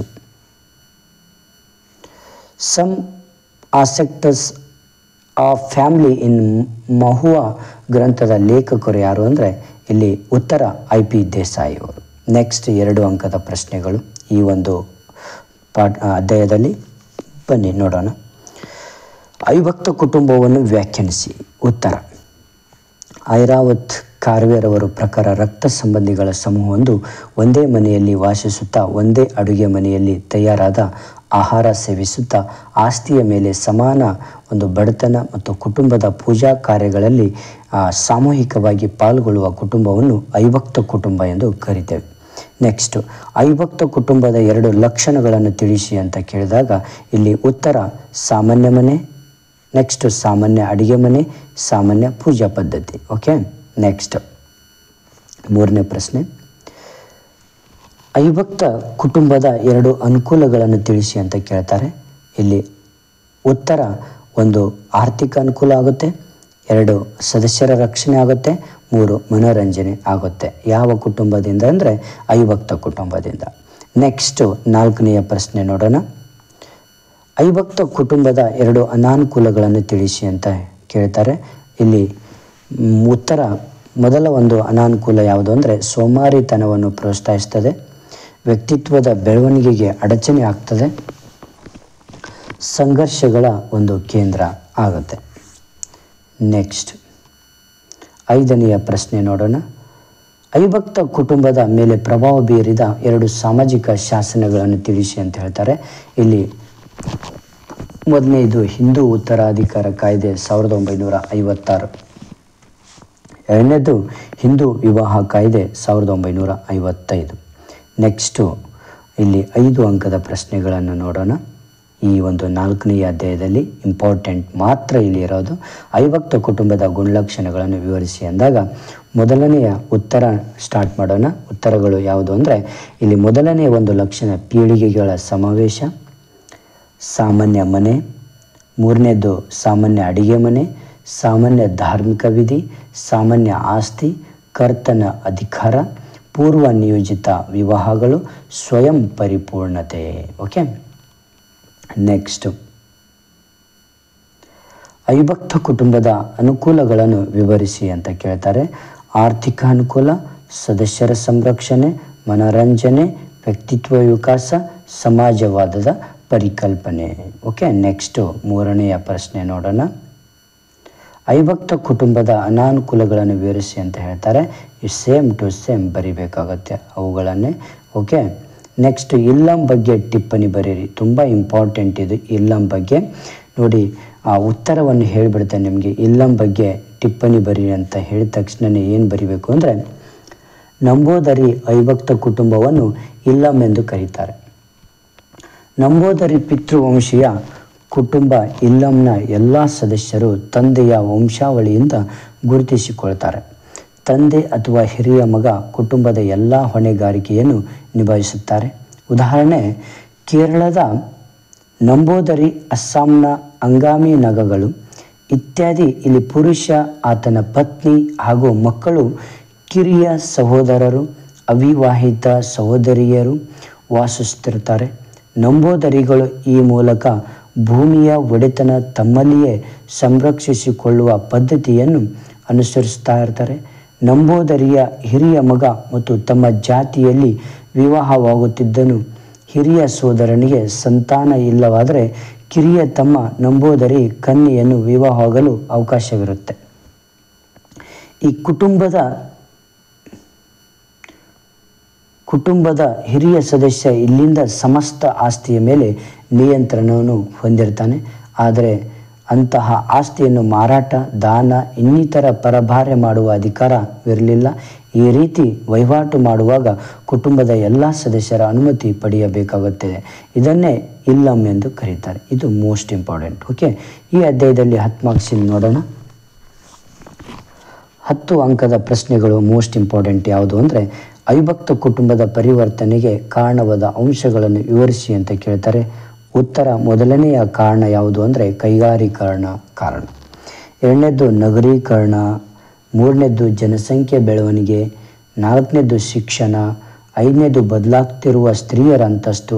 ಏಳನೇದ್ದು ಸಾಮಾಜಿಕ ಶಾಸನಗಳ ಪ್ರಭಾವ. ಇವೆಲ್ಲವೂ ಕೂಡ ಬರಿಬೇಕಾಗುತ್ತೆ ನೀವು. ಓಕೆ, ನೆಕ್ಸ್ಟು ಅವಿಭಕ್ತ ಕುಟುಂಬದ ಪರಿವರ್ತನೆಗಳನ್ನು ವಿವರಿಸಿರಿ ಅಂತ ಹೇಳ್ತಾರೆ.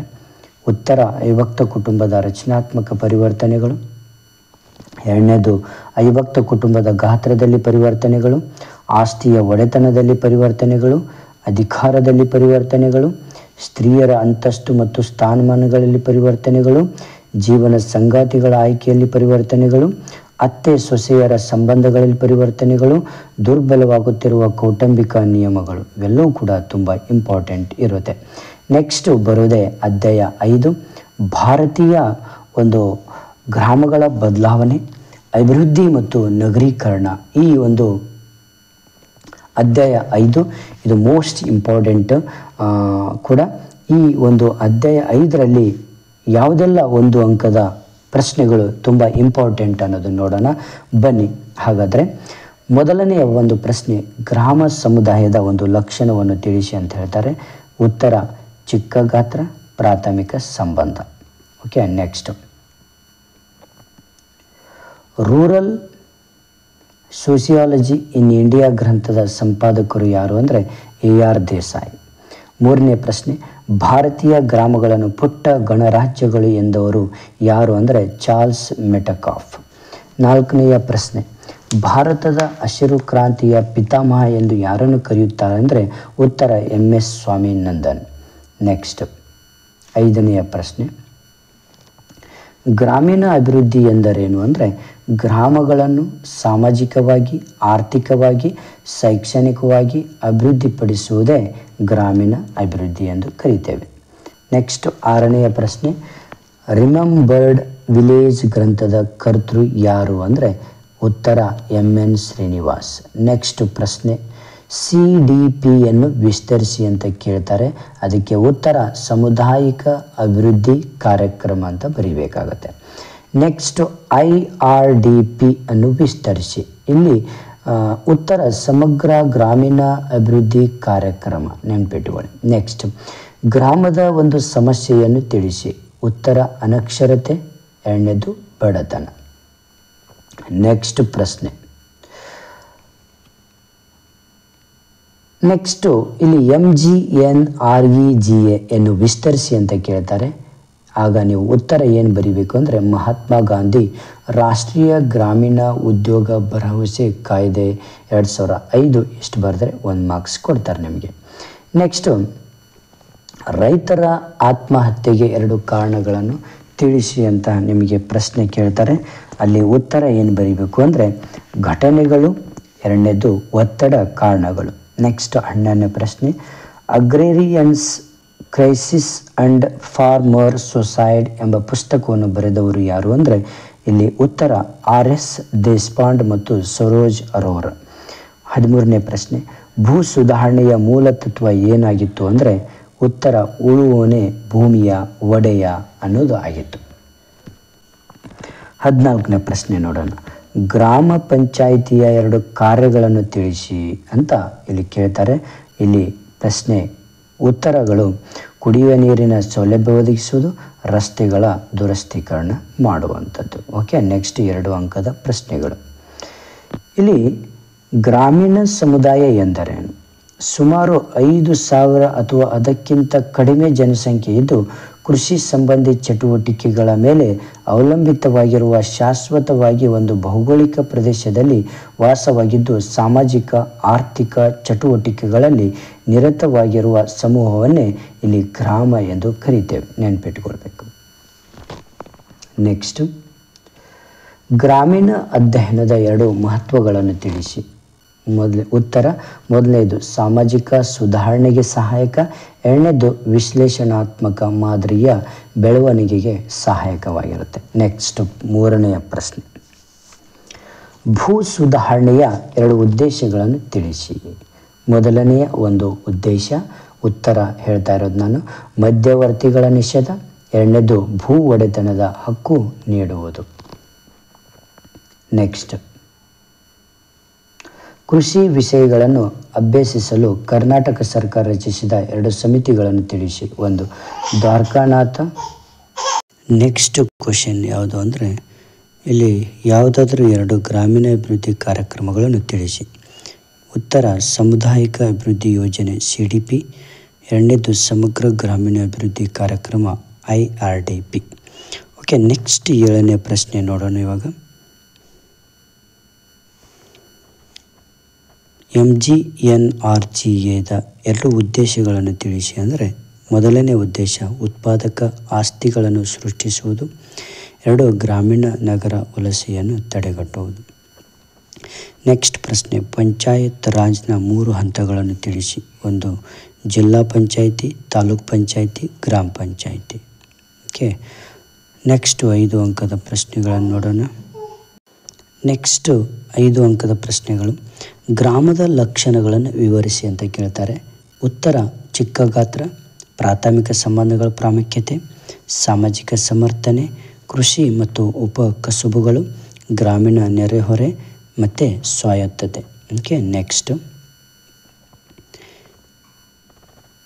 ಗ್ರಾಮ ಅಧ್ಯಯನದ ಮಹತ್ವವನ್ನು ವಿವರಿಸಿ ಅಂತ ಕೇಳಿದಾಗ ಉತ್ತರ ಕ್ಷೇತ್ರ ಕಾರ್ಯ ಅಧ್ಯಯನವು ಗ್ರಂಥಾಧಾರಿತ ಅಧ್ಯಯನಗಳ ದೋಷಗಳಿಗೆ ಪರಿಹಾರ ನೀಡುವುದು, ಎರಡನೇದು ಪರಿವರ್ತನೆಗೆ ಉದ್ದೇಶಪೂರ್ವಕ ಪ್ರತಿರೋಧ ನೀಡುವಂಥದ್ದು.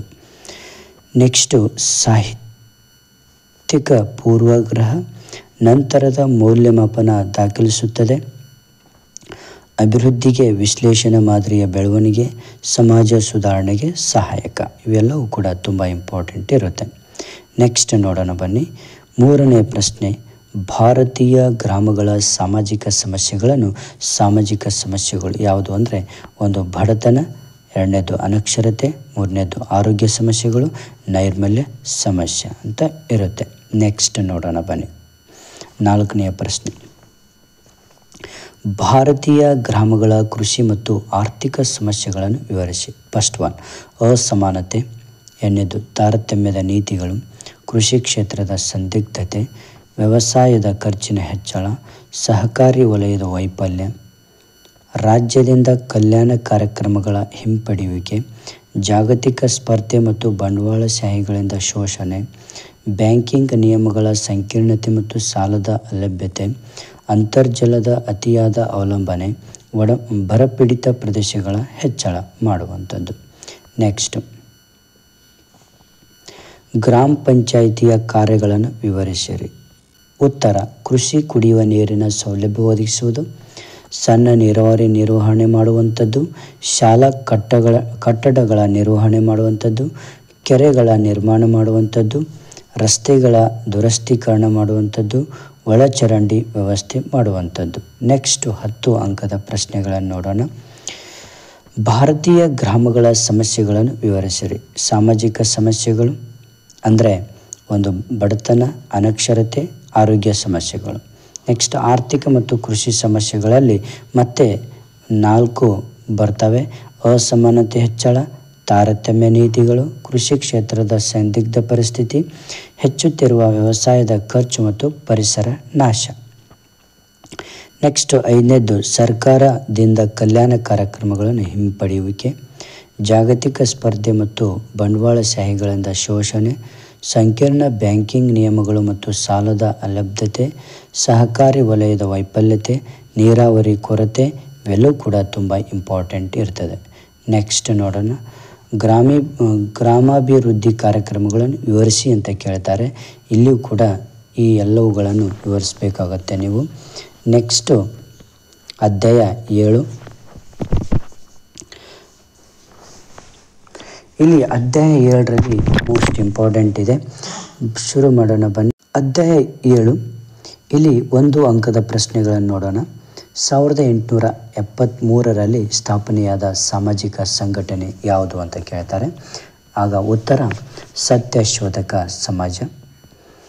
ಭೀಮ್ ಸೇನೆಯನ್ನು ಆರಂಭಿಸಿದವರು ಯಾರು ಅಂದರೆ ಉತ್ತರ ಬಿ ಶ್ಯಾಮ್ ಸುಂದರ್ ಅಂತ ಬರುತ್ತೆ. ಸತ್ಯಶೋಧಕ ಸಮಾಜವನ್ನು ಸ್ಥಾಪಿಸಿದವರು ಯಾರು ಅಂದರೆ ಜ್ಯೋತಿರಾವ್ ಫುಲೆ ಅವರು. ನೆಕ್ಸ್ಟ್ 4ನೇ ಪ್ರಶ್ನೆ, SNDPಯನ್ನು ವಿಸ್ತರಿಸಿ. ಉತ್ತರ ಶ್ರೀ ನಾರಾಯಣ್ ಗುರು ಧರ್ಮ ಪರಿಪಾಲನಾ ಯೋಗಂ ಅಂತ ಬರ್ತಾರೆ. KRRS ಅನ್ನು ವಿಸ್ತರಿಸಿ ಅಂದರೆ ಉತ್ತರ ಕರ್ನಾಟಕ ರಾಜ್ಯ ರೈತ ಸಂಘ ಅಂತ ಅರ್ಥ. 6ನೆಯ ಪ್ರಶ್ನೆ ನೋಡೋಣ. ಭಾರತದಲ್ಲಿ ಸಾಮಾಜಿಕ ಚಳುವಳಿ ಎಂಬ ಗ್ರಂಥ ಬರೆದವರು ಯಾರು ಅಂದರೆ MSA ರಾವ್ ಅಂತ ಬರ್ತಾರೆ. ನೆಕ್ಸ್ಟ್, ಈ ಸ್ವಗೌರವ ಚಳುವಳಿಯನ್ನು ಆರಂಭಿಸಿದವರು ಯಾರು ಅಂದರೆ EV ರಾಮಸ್ವಾಮಿ ನಾಯ್ಕರ್ ಅಂತ ಬರ್ತಾರೆ. ನೆಕ್ಸ್ಟ್ 8ನೆಯ ಪ್ರಶ್ನೆ, DSS ಯಾವ ವರ್ಷ ಸ್ಥಾಪನೆ ಆಯಿತು ಅಂದರೆ 1977ರಲ್ಲಿ.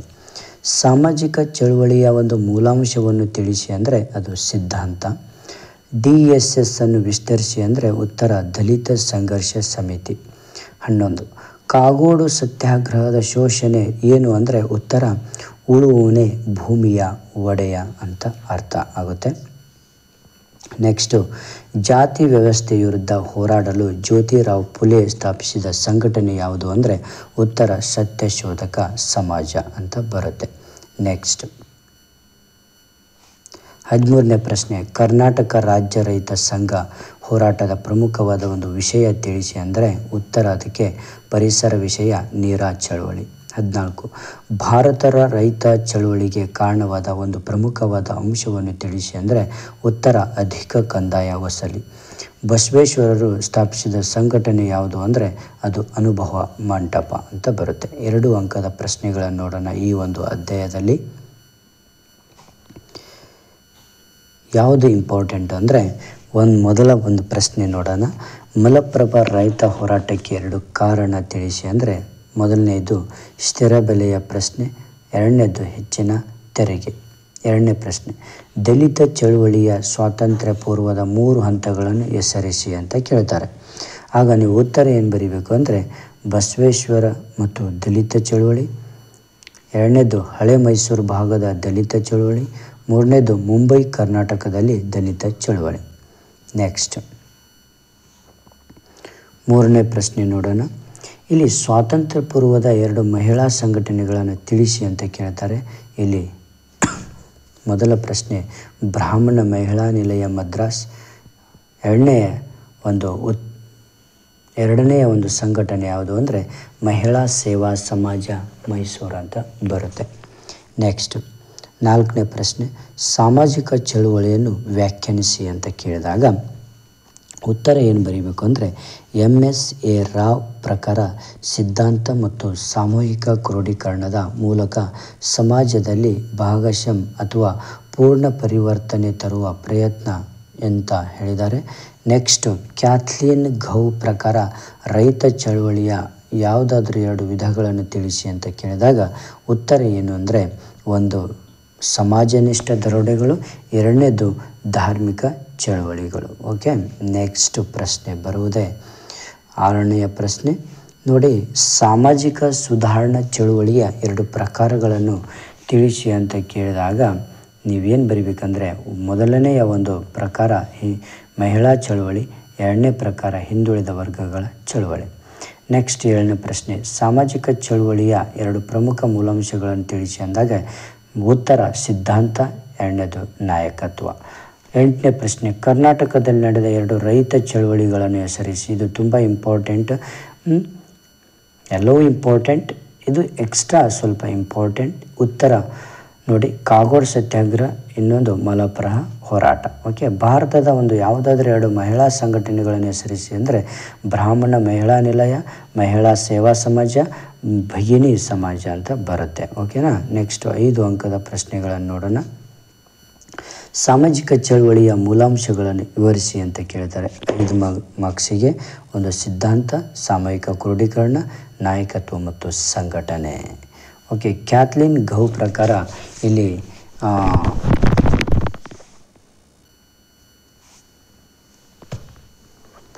ಕ್ಯಾಥ್ಲಿನ್ ಗೌ ಪ್ರಕಾರ ರೈತರ ಹೋರಾಟಕ್ಕೆ ಕಾರಣವಾದ ಅಂಶಗಳನ್ನು ವಿವರಿಸಿ. ರೈತ ಹೋರಾಟಕ್ಕೆ ಇಲ್ಲಿ ಕಾರಣವಾದಂಥ ಅಂಶಗಳನ್ನು ನಾವು ಕ್ಯಾಥ್ಲಿನ್ ಗೌರವರ ಕೆಳಕಂಡಂತೆ ಪಟ್ಟಿ ಮಾಡಿದ್ದಾರೆ. ಅಂದರೆ ಇಲ್ಲಿ ನೋಡಿ, ಈ ಕ್ಯಾಥ್ಲಿನ್ ಗೌರವರ ಪ್ರಕಾರ ಈ ರೈತರ ಹೋರಾಟಕ್ಕೆ ಕೆಲವೊಂದು ಕಾರಣವಾದಂಥ ಅಂಶಗಳನ್ನು ವಿವರಿಸಲಿಕ್ಕೆ ಹೇಳ್ತಾರೆ. ಹಾಗಾದರೆ ಯಾವುದೆಲ್ಲ ಅಂಶಗಳಿದಾವಂದರೆ, ಒಂದು ಅಧಿಕ ಕಂದಾಯ ಸಂಗ್ರಹಣೆ, ಎರಡನೇದು ವ್ಯವಸಾಯ ಭೂಮಿಯನ್ನು ಖಾಸಗಿ ಭೂಮಿಯನ್ನಾಗಿಸಿದ್ದು, ಬುಡಕಟ್ಟುಗಳ ಭೂಮಿಯ ಅತಿಕ್ರಮಣ ಆ್ಯಂಡ್ ಗೈರು ಹಾಜರಿ ಭೂಮಾಲೀಕತ್ವ ಬದಲಾವಣೆ, ಭಾರತದ ಸಂಪತ್ತು ಬ್ರಿಟನ್ಗೆ ವರ್ಗಾಯಿಸಿದ್ದು, ಇವೆಲ್ಲವೂ ಕೂಡ ಇಂಪಾರ್ಟೆಂಟ್ ಆಗ್ತವೆ. ಓಕೆನಾ. ನೆಕ್ಸ್ಟು ಇಲ್ಲಿ 10 ಅಂಕದಲ್ಲಿ ಕೂಡ ಇದು ರೈತರ ಸಂಘದ ಪ್ರಮುಖ ಬೇಡಿಕೆಗಳನ್ನು ಪಟ್ಟಿ ಮಾಡಿ, ಇದು ತುಂಬ ಇಂಪಾರ್ಟೆಂಟ್ ಆಗುತ್ತೆ ನೋಡಿ. ಹೇಳಿಬಿಡ್ತೇನೆ ನಿಮಗೆ. ಇದು ಉತ್ತರ ನೋಡೋಣ. ರೈತರ ಸಂಘದ ಪ್ರಮುಖ ಬೇಡಿಕೆಗಳನ್ನು ಪಟ್ಟಿ ಮಾಡಿ ಅಂದಾಗ ಉತ್ತರ ಕರ್ನಾಟಕ ರಾಜ್ಯ ರೈತ ಸಂಘ ಪ್ರಮುಖ ಬೇಡಿಕೆಗಳನ್ನು ಪಟ್ಟಿ ಇದೆ ಕೆಳಕಂಡಂತೆ. 1980ರಲ್ಲಿ ಮುಖ್ಯಮಂತ್ರಿ ಶ್ರೀ ಗುಂಡ್ರಾವ್ ರವರಿಗೆ ಸಲ್ಲಿಸುತ್ತೆ. ಬಂಧನಕ್ಕೊಳಗಾಗಿರುವ ರೈತರನ್ನು ಬೇಷರತ್ತಾಗಿ ಬಿಡುಗಡೆ ಮಾಡಬೇಕಿದು ಮೊದಲನೆಯ ಬೇಡಿಕೆ ಆಗಿರುತ್ತೆ. ಎರಡನೇದು ರೈತ ಸಾಲ ಮನ್ನಾ ಮಾಡಬೇಕು ಮತ್ತು ಸರ್ಕಾರವೇ ರೈತರಿಗೆ ಸಾಲ ವಿತರಿಸಬೇಕು ಅಂತ ಬೇಡಿಕೆ ಆಗುತ್ತೆ. ನೆಕ್ಸ್ಟು ರೈತರಿಗೆ ಕಡಿಮೆ ಬಡ್ಡಿ ದರದಲ್ಲಿ ಸಾಲವನ್ನು ನೀಡಬೇಕಾಗುತ್ತೆ. ನೆಕ್ಸ್ಟು ಮುಟ್ಟುಗೋಲು ಹಾಕಿಕೊಂಡಿರುವ ರೈತರ ಆಸ್ತಿಯನ್ನು ಹಿಂತಿರುಗಿಸಬೇಕು. ಅವೈಜ್ಞಾನಿಕ ಭೂಕಂದಾಯವನ್ನು ರದ್ದುಪಡಿಸಿ ಉತ್ಪಾದನೆ ಆಧಾರಿತ ತೆರಿಗೆ ವಿಧಿಸಬೇಕು. ವಿದ್ಯುತ್ ದರವನ್ನು ಕಡಿತಗೊಳಿಸಬೇಕು. ಕೃಷಿ ಮೇಲಿನ ಆದಾಯ ತೆರಿಗೆಯನ್ನು ರದ್ದು ಮಾಡಬೇಕು ಅನ್ನೋ ಒಂದು ಸಂಪೂರ್ಣವಾದಂಥ ಒಂದು ಬೇಡಿಕೆಯನ್ನು ಇಟ್ಟಿರ್ತಾರೆ. ಓಕೆ, ಇದು ಮೇನ್ ಇಂಪಾರ್ಟೆಂಟ್. ಕೊನೆಯ ಇದು ನಮ್ಮ 7 ಅಧ್ಯಾಯಗಳಿದ್ದಾವೆ ಇದು. ಓಕೆ, ನೆಕ್ಸ್ಟು ಮುಂದಿನ ವಿಷಯಕ್ಕೋಸ್ಕರ ಈಗಲೇ ನೀವು ಸಬ್ಸ್ಕ್ರೈಬ್ ಮಾಡಿ ನಮ್ಮ ಚಾನಲ್ಗೆ. ಮುಂದಿನ ವಿಡಿಯೋಗೆ ಪ್ರತಿಯೊಂದು ವಿಷಯಕ್ಕೆ ಸಂಬಂಧಪಟ್ಟ ಹಾಗೆ ವಿಡಿಯೋಸ್ಗಳು, ನೋಟ್ಸ್ ಆ್ಯಂಡ್ ಕ್ವಶನ್ ಪೇಪರ್ ಪ್ರತಿಯೊಂದು ಮಾಹಿತಿ ನನ್ನ ಚಾನಲಲ್ಲಿದೆ. ಪ್ಲೀಸ್ ಸಬ್ಸ್ಕ್ರೈಬ್ ಮಾಡಿ, ನಿಮ್ಮ ಫ್ರೆಂಡ್ಸಿಗೆ ಶೇರ್ ಮಾಡಿ. Okay, thank you friends, thank you.